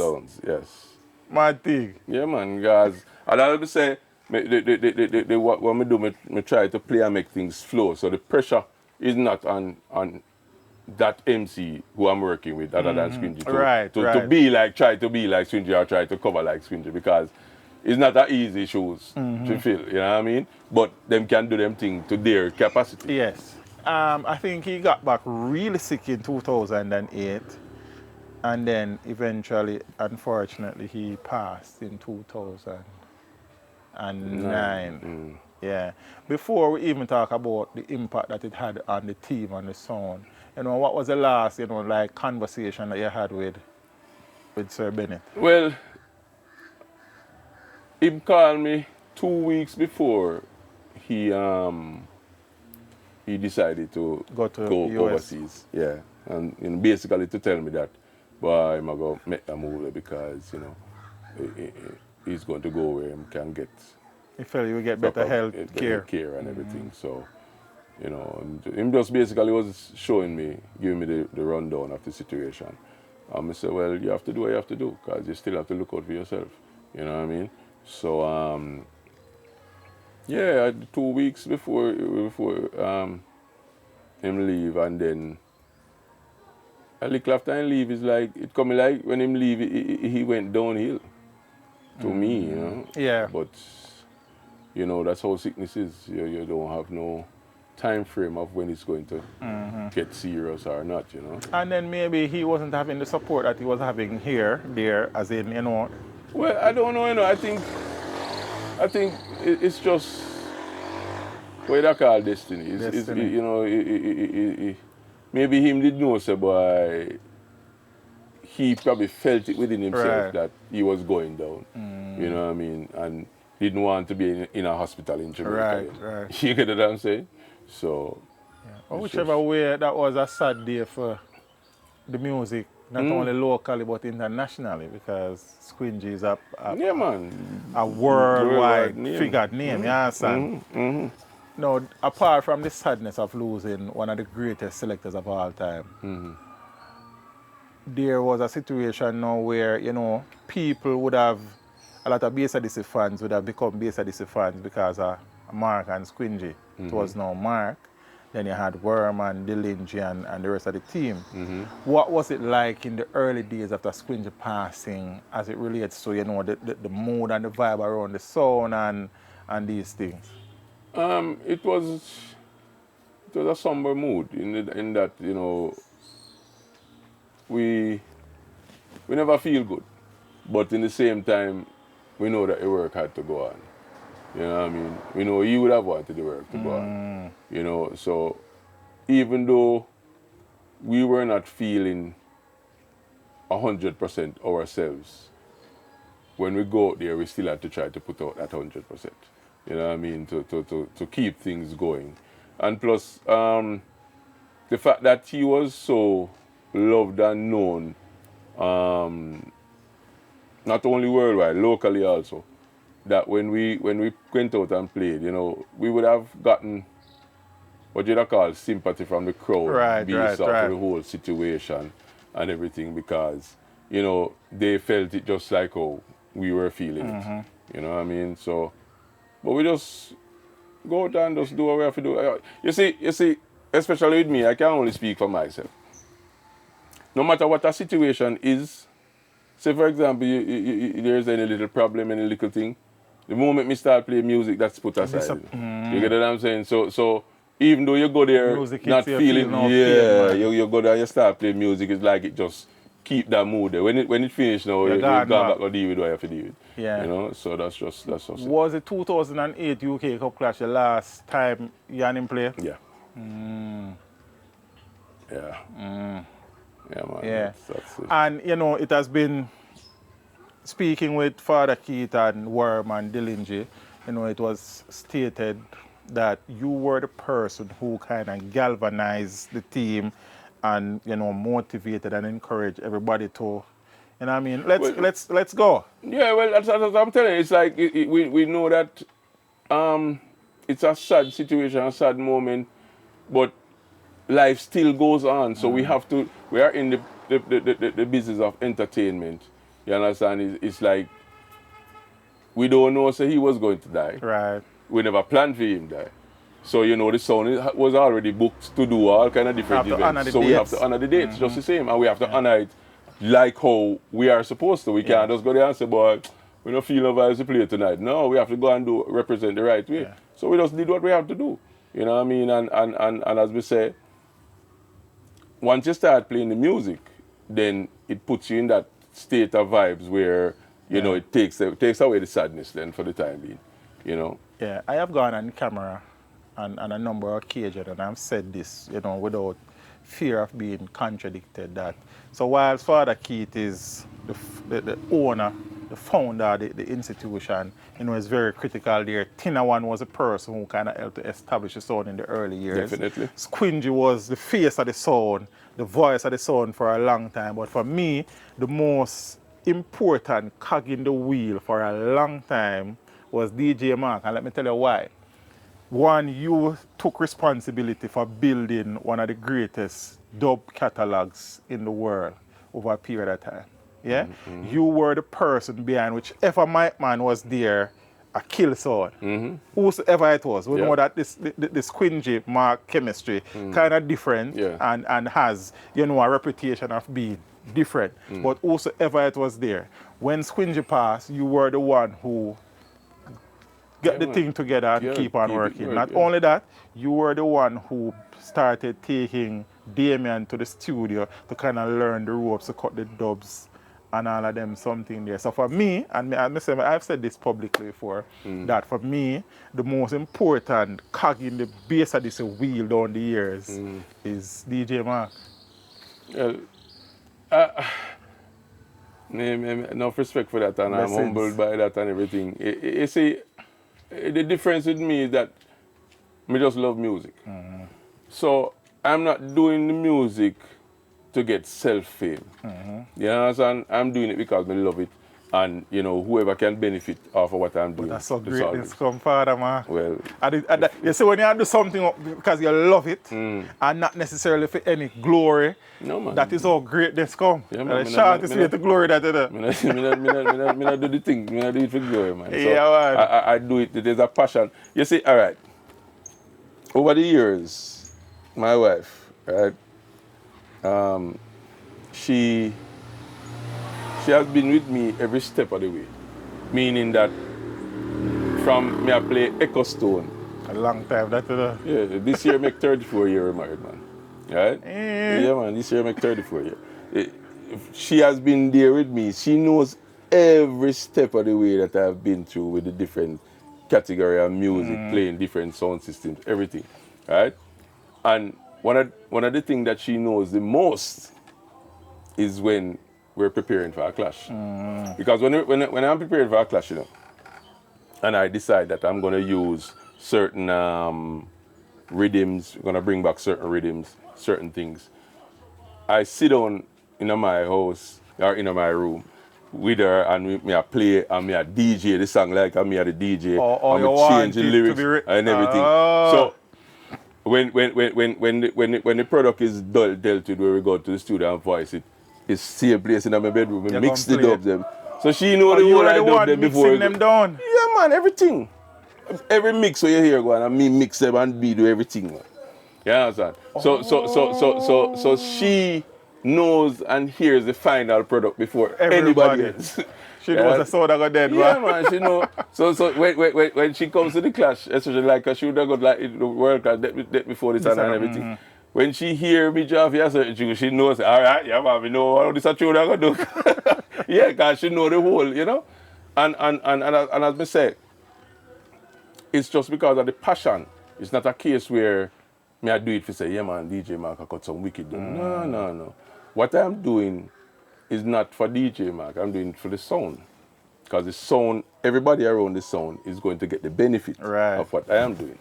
You understand? And that's good for me. You don't have to give me, you don't have to put me on a pedestal. Because I'm always a humble person. Yeah, if you don't know me, you're not going to know me. Yeah, you're not going to see me load up myself. Separate and apart from the humility, as I've said, as far as I am concerned, as somebody who genuinely loves the sound system culture, you are easily one of the greatest dub cutting specialists where ever exists.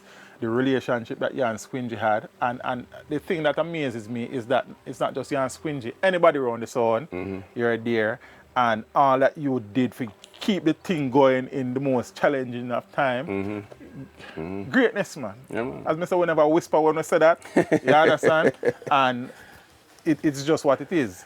No, all great things must come to an end, I suppose. One of the challenges that the sound faced after Squingy was, as me say, you know, the Squingy Mark thing, some sound people say the sound I go, you know what I mean? But again, another defining moment in the base of this history was, a lot of people may take this very simple, but I think it was a defining moment. Guinness Sounds of Greatness Clash 2010. Yes, because man. that was a moment in time where I say, yes, we're still there. Yeah. Squingy gone, Yeah. but base Odyssey, the killing machine, Yep. the juggling machine, Yeah, man. still there with new blood. Yep. And you were the captain along with Dilinji Yeah, man. behind that. Yeah. That dance, that final, especially with Ricky Trooper, Guinness has never done a clash like that again. that is like their history clash. That's what they have to. That's the blueprint. You understand? They have no matter what they are doing, it can't replicate. match up to that. You understand?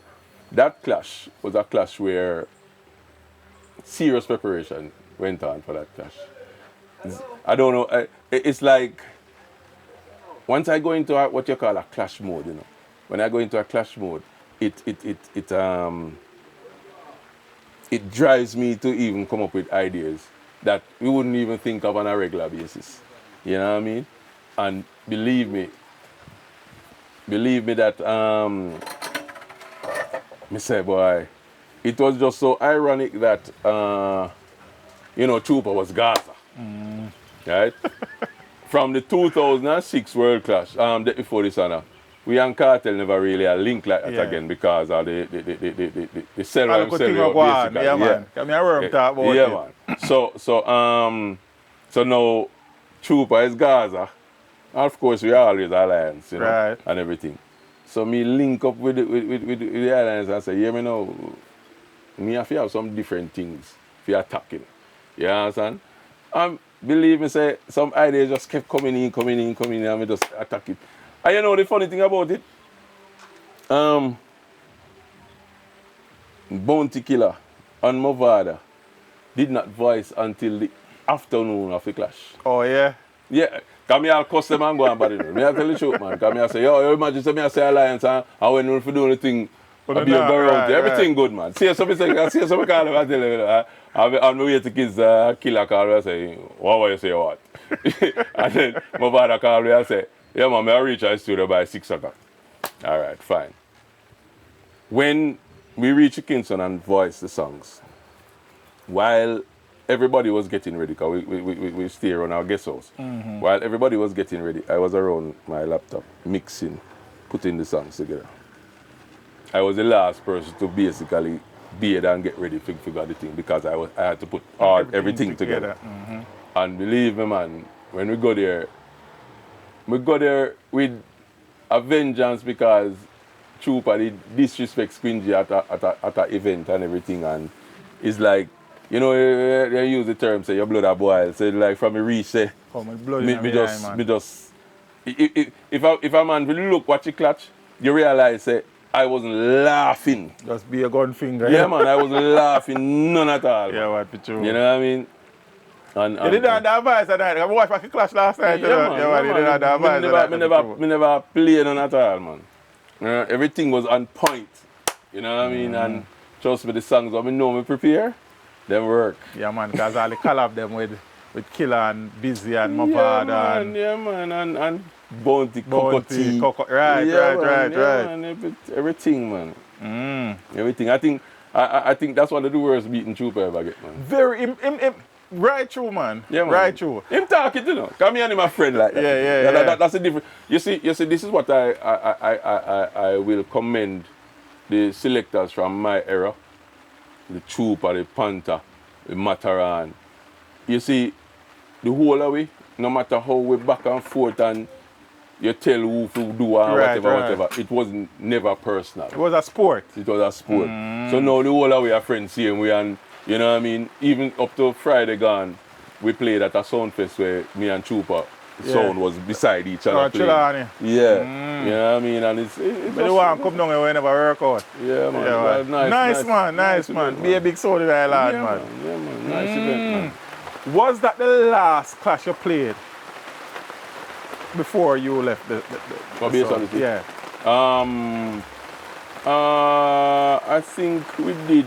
No, man. We did a tag team clash in England, where it was, if I remember correctly, it was Mighty Crown and Tony Mataran versus Bass Odyssey and David Radigan. Oh, okay. A tag team clash. You know, we and Radigan mash them up. Yeah, man, mash them up. Yes. The sound was kind of re-established after Squingy's pass in the Guinness Sound of Greatness. Yeah. But in 2011 now, you left the sound. Yes. I have heard a few different things, speaking to a few different people. What happened that led you to move on from Bass Odyssey? All right.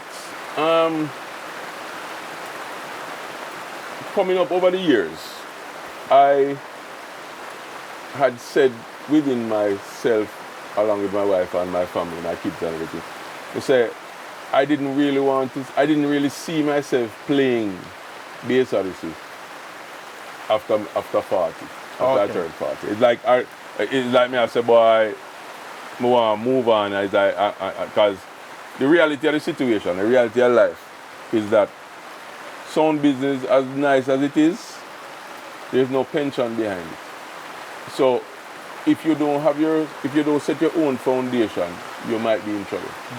Just true. You understand? Because remember, you don't really want to be standing around a man's sound till you have to walk with walking stick. And at the end of the day, there's no obligation for the owner to take care of you. Right, true. You get what I'm saying? So, me did always have it in my mind, so boy, I want to set my own foundation.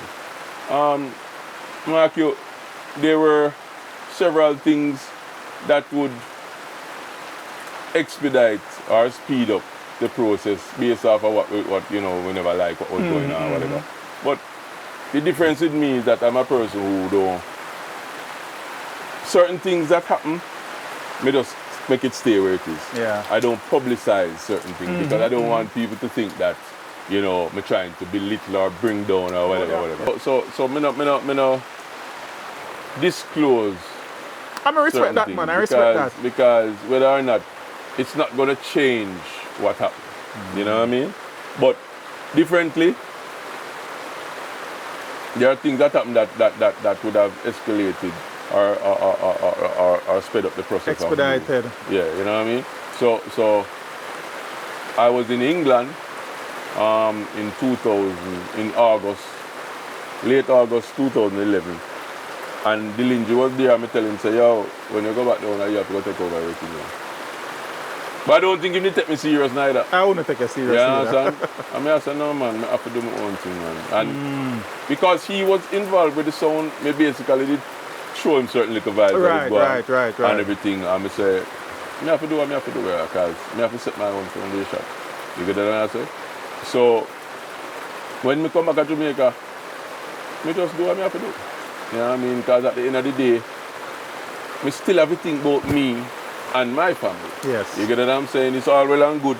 It's like a lot of people used to look at me and say, boy, Mark, you know, easy, you know, yeah, when I first top selector, just leave a big sound. And I said, no, but you see, at the end of the day, you still have to think about yourself.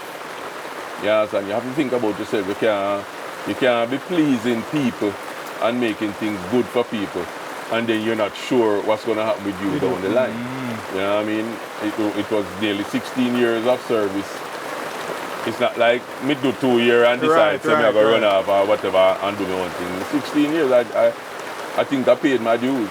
You did. So you created Mark Movements, DJ Mark Movements. I created DJ Mark Movements. Built your own sound. Yes.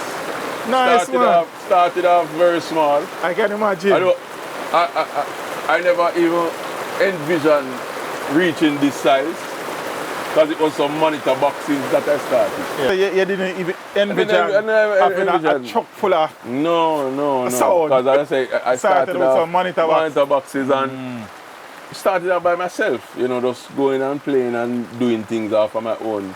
So, you know, but as I say, I had to start, you know what I mean, and started off playing at some round robins, you know, using the round robin, join the round robin, so that I'm in it. So automatically, the who is in the round robin tend to use the sound now. So people start realize that I'm doing my thing, and trust me, from there, so when people them start book me, what sped up the growth of the sound, you know, is that I have my two little monitor box, and then a man go say, hey, you know, say, man, you're playing at the land. And I say, land?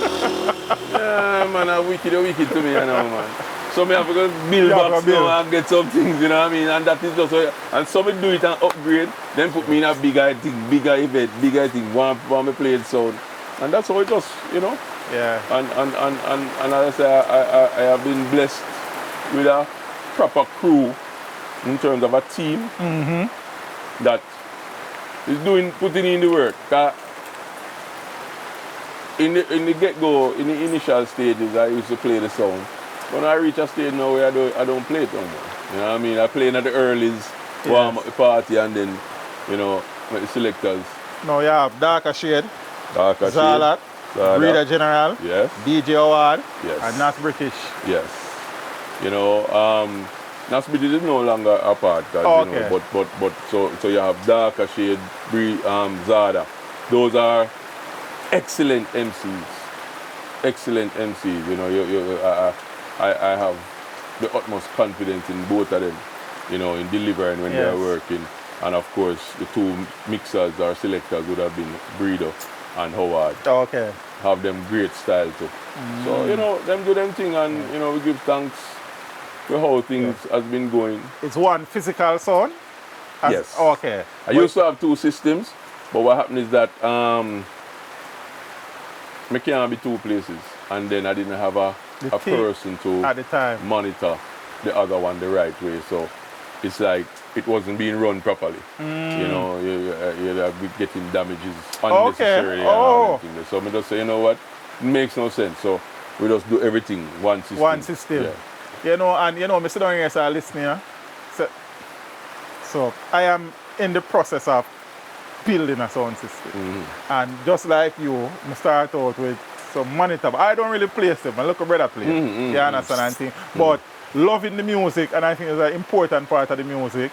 And I want sound too. I want chop with the sound and monitor and then something there. Yeah, man. So you sold the other system. Yeah, man. Well, what we do is sold out what thing and use what we needed to power up this one to be even more powerful. Okay. Yeah, I don't know if you have a DBX, 3BX, or a Richter scale in I tell you. We're in the process, and you know, the conversation is very, you know, inspirational. You know, you were saying big DJ Mark starting from with the monitor box and tail. We see all about and stringing up beside some of the biggest sounds in the system and them all of the top sound and big man. sound in Jamaica, man. Congratulations, man. Yeah, man. And whatever designs and dreams you have for the sound system, I hope you attain that. Because you pay your dues in the business, and any great things that happen, you deserve it, man. Definitely, man. Deserve it. I am grateful for the outcome so far in terms of there's a lot of sound systems that has been in the business for years and has not reached where I have reached. Yes. You know what I mean? And because this sound is a sound where go every parish. You understand? Play all over. You know what I mean? And as I say, I have a team that delivers every time they play. So it's like, you know, you will go some dances, even if you're playing at the era before, you might go to the dance this time and somebody who never heard the song before is there, who decides to know what I use for the song. Yeah, you know, so the sound keep taking care of itself, and the crew keep taking care of the sound. Yes, and as I tell my crew, which is the way how I grow in the business, is that you play every night like it's the first time you play. Therefore, you give your all every night. We know that your DNA is sound killer, but I realize that it's predominantly juggling dances. Yeah. But we figure say if a boy step too hard, you you see here now. The difference with me now is that I played at a dance one night, and you know, a selector tried to overstep his boundaries, and me have to put him in place and basically tell him, listen, me kill sound for 17 years. You can't get a clash for free. You have to pay for that. You have to pay for your debt. Yeah, but you have to pay for your debt. Yeah, you're not getting a free debt. Yeah. You have to pay for your debt. Yeah, man. Once you pay your money, you'll surely die. So whilst you design the sound around juggling, you're still able to defend yourself. But the thing is, you know, in everything in life, you have to go with the situation. You have to go with the moment. Right. Back in the days, clashes was every day. Every day. Now it's parties. So it don't make no sense. You reserve yourself to clash. And clash expensive too. Yeah. That's what a promoter. Cut down plate where you don't collect their money there. But that's the thing. And then a promoter don't really want to make that investment, because your clash of sound, the lowest of sound going to take now for a clash is $1 million. That's the lowest. I say, you know. We never say that is the price. We say that's the lowest. So you have the next sound to pay and everything. It's a risky investment. You understand? Because now you have to turn the gate price to the people. You're not sure if they're going to come out to pay that. Business-wise, it makes more sense to build a juggling machine that can defend itself. Yes, because at the end of the day, you have parties galore. Every week. Parties. Now and then clash. Yes. So it don't make sense you reserve yourself to clash, because it means that the truck going parking at the yard and only drive out once in a while. Yeah, that don't make no sense. No. That solves the problem. Right. You, as I said, are one of the most prolific dub cutters of all times. You name out the road, you name upon the notice board for that. There's no two ways about it. Yeah. See? Yeah. In the base of this catalog, what were 5 dubs where every time you put them on the turntable and press play, them never fail. Clean Up Your Heart. Sizzler. From a sound guy who did Bounty Killer. Which you can almost say every Bounty Killer. Every bounty.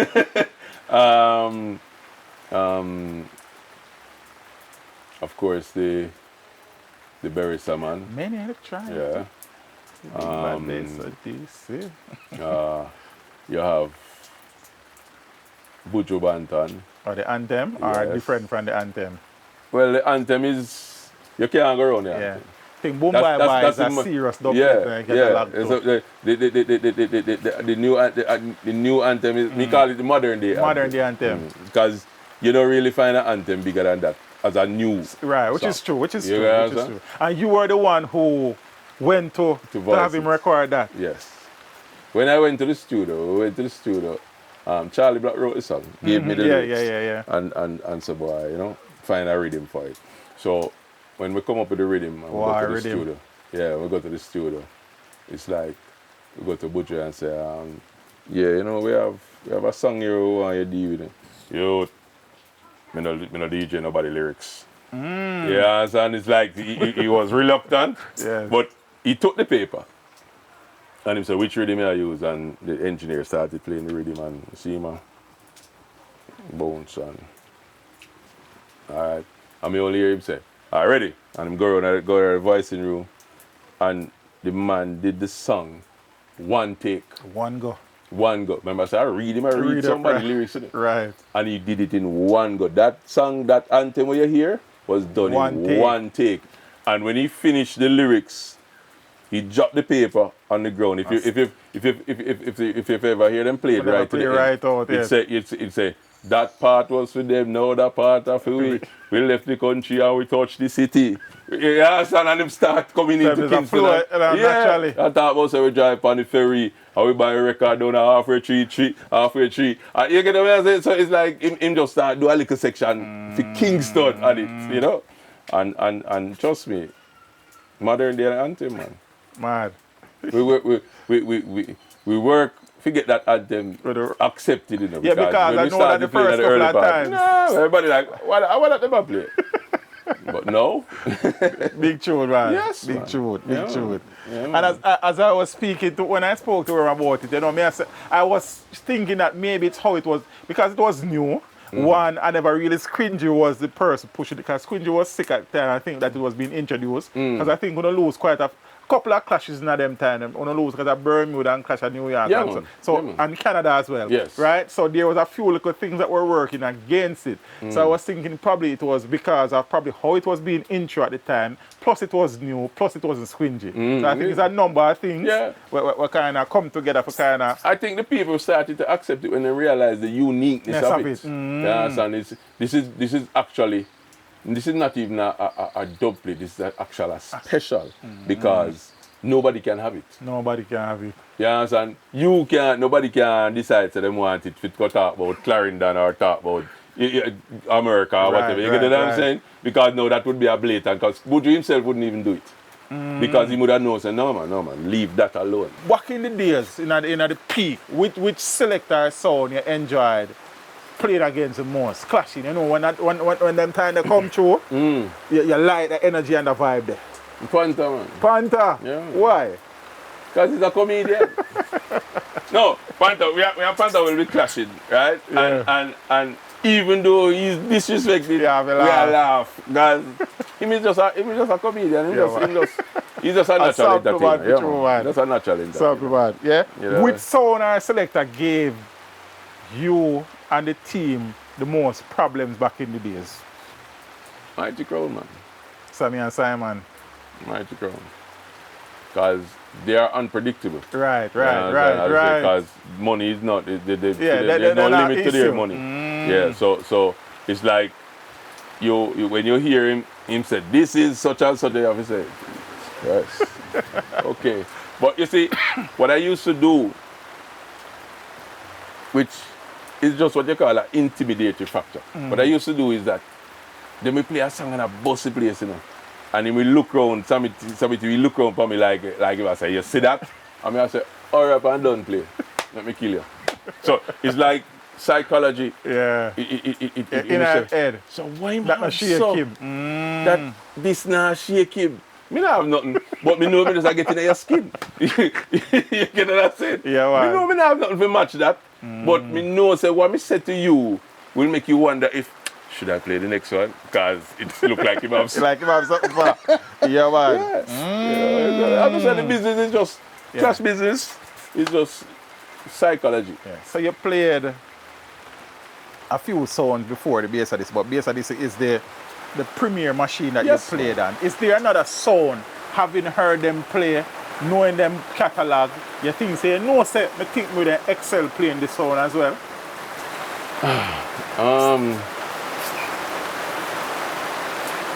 You have quite a few.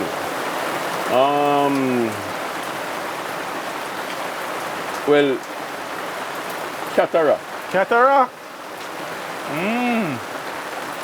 Alright, remember I know. Let me show you the levels of Cataract. When we used to play in our dance, where you know you do an early warm-up, you know, going up to the prime time, and you have different rhythms that you would play, you know, just the Billy vibe. Right. When we are play the entire rhythm on 45, Cataract was playing it on dubs. Yeah, and dubs don't play them, the rhythm different levels that. There's different levels, man. Yeah. Cataract voice, Bounty Killer and Beanie Man combination in the time when Beanie Man and Bounty was at heights of war. And get the two of them to come at the studio and voice. And me I say, no, them man are serious. The money is very powerful. Very powerful, man. Yeah. If I was a selector, answer the question of me ask, it would be Jaro. But I like Jaro catalog and dub. Yeah, because Jaro cut up, it mark most of yeah, man. Yeah, understand? All I man in a select sound is always say dead man, father half of them. You see, why I never said Jaro is because Jaro wouldn't be a challenge to me. Oh, okay. Because Jaro have everything. It's like, right. It's like you just consider. Me don't want something where I give you a challenge where you have to use what you have. I understand, man. And set it, you know what I mean? It's like, as I tell everybody, I say, when I went on to Bass Odyssey, I brought my style. Because when I say, you used to have Glamour G there, you know? Right, and Glamour G bad mix. Yeah, and Glamour G had his style, but when me go, me carry my style. Because that is how you establish your identity. When you bring your style and get people to accept it. Yeah. So that's why I say, playing Jaro is like, everybody has say, yeah man, you have that too, you have that, you can do that. I think Jaro is one of the most balanced dub backs best in dub backs in the the business. Best. I like how they cut. Up to Friday, me tell the trooper, me say, you don't even know how great to be the boy. He say, the box you will build. He say, the box you will build, man. You set a thing for generations. True. All you did and gone, the generation. So true. Yeah? Yeah, man. Favorite rhythm for cut dub span? Probably not for me one, but you just enjoy cutting dub plates and those rhythms. Magic Moment, Want to Rock, Punani rhythm. Nice. Those rhythms you can give them some bad mix. Bad mix down. Yeah, man. Yeah? Which is your favorite? Some know a clash of your day, but back in the days, which sound and selector were your favorite juggling sound and juggling selector? The pay money to go watch it. Ian. Roadstar, man. Me tell you, say, Roadstar is the main person where make me want to play music, mixing. Because if a man know Ian or see him playing music back in the days, and notice how me play music, you realize how we play music similar in the sense where Ian was not fussy. When Ian mix it coming like him doing not do nothing. And the song was a mix and a flow. And that's how we mix. So when me mix, you just see me just do my thing, and it's like, but the only difference with me is that me and my vibe, so me dance and do all kind of things. But me just do things smooth and simple. Because as I say, him, me watch and learn from. Yes. Yes, and get that motivation to say, boy, I want to deal with it like that. I know you say Mighty Crown gave guys a lot of problems, but who has been your favorite class selectors down the years? You pay money to go watch him kill us out. It's between the same Trooper and Panther. And Panther. If you want that nice clash back in the days, back in them prime, yeah, make Panther and Trooper clash each other, man. You have fun in that dance. Because them have got throw word for them whatever, left, right, and center. You understand? But he just knows that at the end of it, everything is good. Two legends, yeah, man. yeah. That's what I say. It's no disrespect to the younger generation that is doing it now. But I personally tell everybody, say, I think my generation of selectors, which is Tony Mataran, Firelinks, Panther, Babyface Mataran, Trooper, Squingy, I think we were so far ahead of the game. Peak class selectors. Man. Yeah, man. Peak. What we were doing in those times is like we should have done it now. If you understand, we were so far ahead of the game. Yeah, man. That is what makes it difficult for the younger generation who are clash now with the comparison. Right, because have to live up to the. Yeah, man, it's a major standard, man. There. Yeah, man, it's a major standard, man. Who is the artist you enjoy going to the studio we go cut the most? Like it's just always a vibe. Bounty Killer. Yeah. I'm a miserable friend. A miserable friend. Yeah, man. Big up yourself, Bounty. Yeah, man. No, but on a serious note. Yeah. You know how me about this starting? The first time me voice Bounty Killer. First time me go for voice Bounty Killer for BS Odyssey. We reach to the studio. We never really know him like that. But reach to the studio, we link up. Do we business, everything alright. Going to the studio now. It was the same night at the clash we have with Alaska and Black Cat. Oh, okay. We go in the studio and I say, alright, Killer. Him say, which rhythm I use? I say, baddest rhythm. Youth. And I have voice something on the rhythm there. I say, but Killer, tonight we have the clash. Him say, youth, you voice it on a different rhythm and you put it on the one that you want. I mean, I said, Killer, tonight, I said, tonight at the clash, I have the time to go flying. Oh, I say, you voice it, you put it on the rhythm more. I say, Killer, I have the time for that car tonight at the clash. Why? Because being your advice on the rhythm? No, man, it's just, Killer was just being Killer. Because the studio full of people. Okay. You know. See? I say, alright, Killer, you know what? I make it easier upon the two away. Just give me back money and call today. The studio gets silent because I say, which boy this attack to the general the way? See? I will only hear Killer say, run the rhythm, him know what I want, Yeah, man. So and from this, me and Killer. Because him realize, say, me, whatever I come about, I always come with my ideas. And I have a reason why I come with my ideas. You understand? And it's from them time till now, Killer I'm a DJ. Yeah, man. You would have played against all the great sounds. String up with all the great sounds. Of all the sounds we ever hear string up in our land, it is the sweetest, cleanest playing sound system you ever hear play. Oh.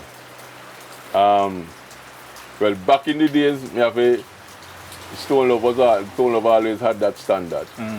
Nowadays, every sound play good. Because equipment is there now that allows every sound to play good. You know, back in the days, it's like your thing had to be, you have to get the right stuff and, you know what I mean, you don't have that digital platform to deal with. You can tweak whatever to get what you want. You know. Nowadays, you have some sounds playing out there that you have to wonder if them are play for the people in the dance, because you can't stand up in there to how it play loud, heavy, and clean. You know what I mean? So, you know, it's, the business has evolved. Yes. The business has evolved big time. Yeah. There, what is this, your side of the story, the Jimmy Cliff dub plate? Or not dub plate? What happened is that we made the link with Jimmy Cliff. When spoke to Jimmy Cliff, everything was set up, everything. You understand? But for some reason, it just never got through. Now, of course, Mighty Crown had Jimmy Cliff. We were clashing with them. And you see, in this business, it sounds that way when we talk now, but you have to use psychology to get through certain things. Yeah. You understand? And we never want Mighty Crown have that advantage of us. You understand? And Big I would say we advantage, made the link and everything is just that it never materialized. Right. So we had to just pull off a stunt, basically. Okay. And get someone to replace so that we could have the song to play. Yeah, I appreciate the honesty with that. no, but it's the truth. It's not like we're going beat around the bush and you know what I mean. Yes. Everybody knows. Everybody knows. Say you know because it was. Yeah, I man. appreciate the honesty with that, man. Yeah, man. And I know it has been a conversation down the years. It's not a case where people will say we cheat the game, but in the same time, if you look at it from a different angle to say, boy, you were just trying to take away the advantage from your opponents. You understand?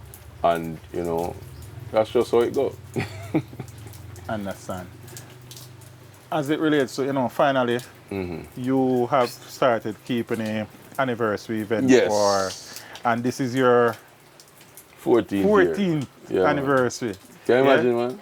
Yeah, imagine, man. Man.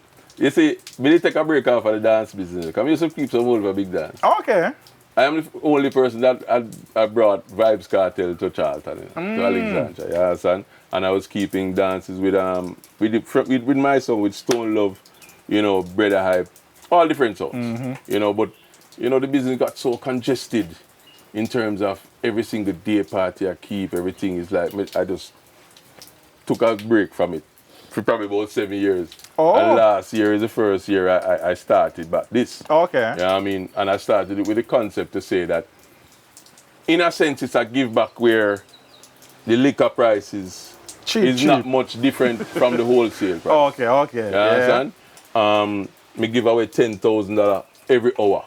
Oh. Every hour, because we have armbands that have numbers on it. Okay, right. And then, so the person have it on, and then we go up and we just draw a number. You win 10,000, and then we have other prizes that. So every hour we give away like 3 prizes, 10,000 plus 2 other prizes, whether it's TV, blender, all them things there. Yeah. And that goes for the duration of the dance. So if the police give me till 4 o'clock, it start give away from 11 o'clock. So you have 5 hours. You know what I mean? Where I give away money and gifts. And we try to bring sounds where have a vibe, juggling vibes. Interceptor and natural vibes that were at the sound in town at the moment. And then Sweet Love. Very good sound from St. Mary. Juggling Sweet vibes. Love, man. Yeah, man. Yeah. You know what I mean? Jamaica So love movements. Yeah, man. So, And this one will be on Saturday, the 7th of June. Mm-hmm. Alba Playfield. Yeah, man. Try pass through. Yes, man. Come I with us on appreciate it, sound man. and sit there. Yeah, So man, I appreciate it, man. Come on. Because I say, wait. This party is a party. As I say, I tell people that the party is a party where you can come and a man can carry out his girlfriend. Nice. Or he can carry out a woman. Some man afraid to carry out a woman because they don't know if she can drink. Right. So you imagine she drink rum cream for 1,000 and she can drink all 5, 6. Pocket feel it. Yeah, man. So, you can just come out and enjoy yourself, man. But definitely I'll put it on my calendar, man. Because I kind of like I like sound system. Just put it there. So you understand what I mean? Yeah, man. So all the best with the event as well. And all the best with everything, man. And as I said earlier, Father Mark, for me, you are, I mean, he's a humble man and them something there, but you are one of the greatest to have ever done it. You understand? Of respect, in man. many regards, and not only that, you are one of the greatest, around one of the greatest musical institutions ever, based on this. Yeah, definitely. Yeah? You would have created the greatest team in Sound Clash history, DJ Mark and Squingy. You understand? You would have helped Worm and Dillinger to come through and all the other persons around the sound at the time. And you have now moved on and creating employment under your own brand. Yes. We appreciate and respect everything you have done for the music, with the music and to the music, man. Yeah, man. In It's just a a love, real life, man. Just a love, He's a great man. Enough respect. Great man. You understand? Enough respect, man. Yeah, Enough man. respect, And for all the people who out there, the promoters and stuff, who don't know how to get in touch with you, how they find you. All right. Numbers 876-842-6722. Or you can find me on Facebook, DJ Mark Movements. You can find me on Instagram, DJ_Mark_Movements. TikTok, DJ Mark Movements. You know, contact me anyway.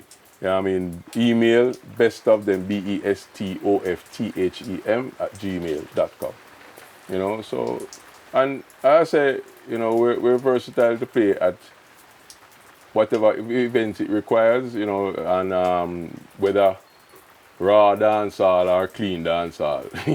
Versatility is there. Yes, definitely. Father Mark, appreciate this. No respect for you In a for real coming all life. this journey. No, man, it's a jam, man. I would have come anyway, man. Yeah, that's what I say. Alright, Go on do the thing, and we appreciate what the man has done here, sir. No Big up respect, sir. yourself, man. Blessings every time. All right. Teach them. Always make sure the message reach them.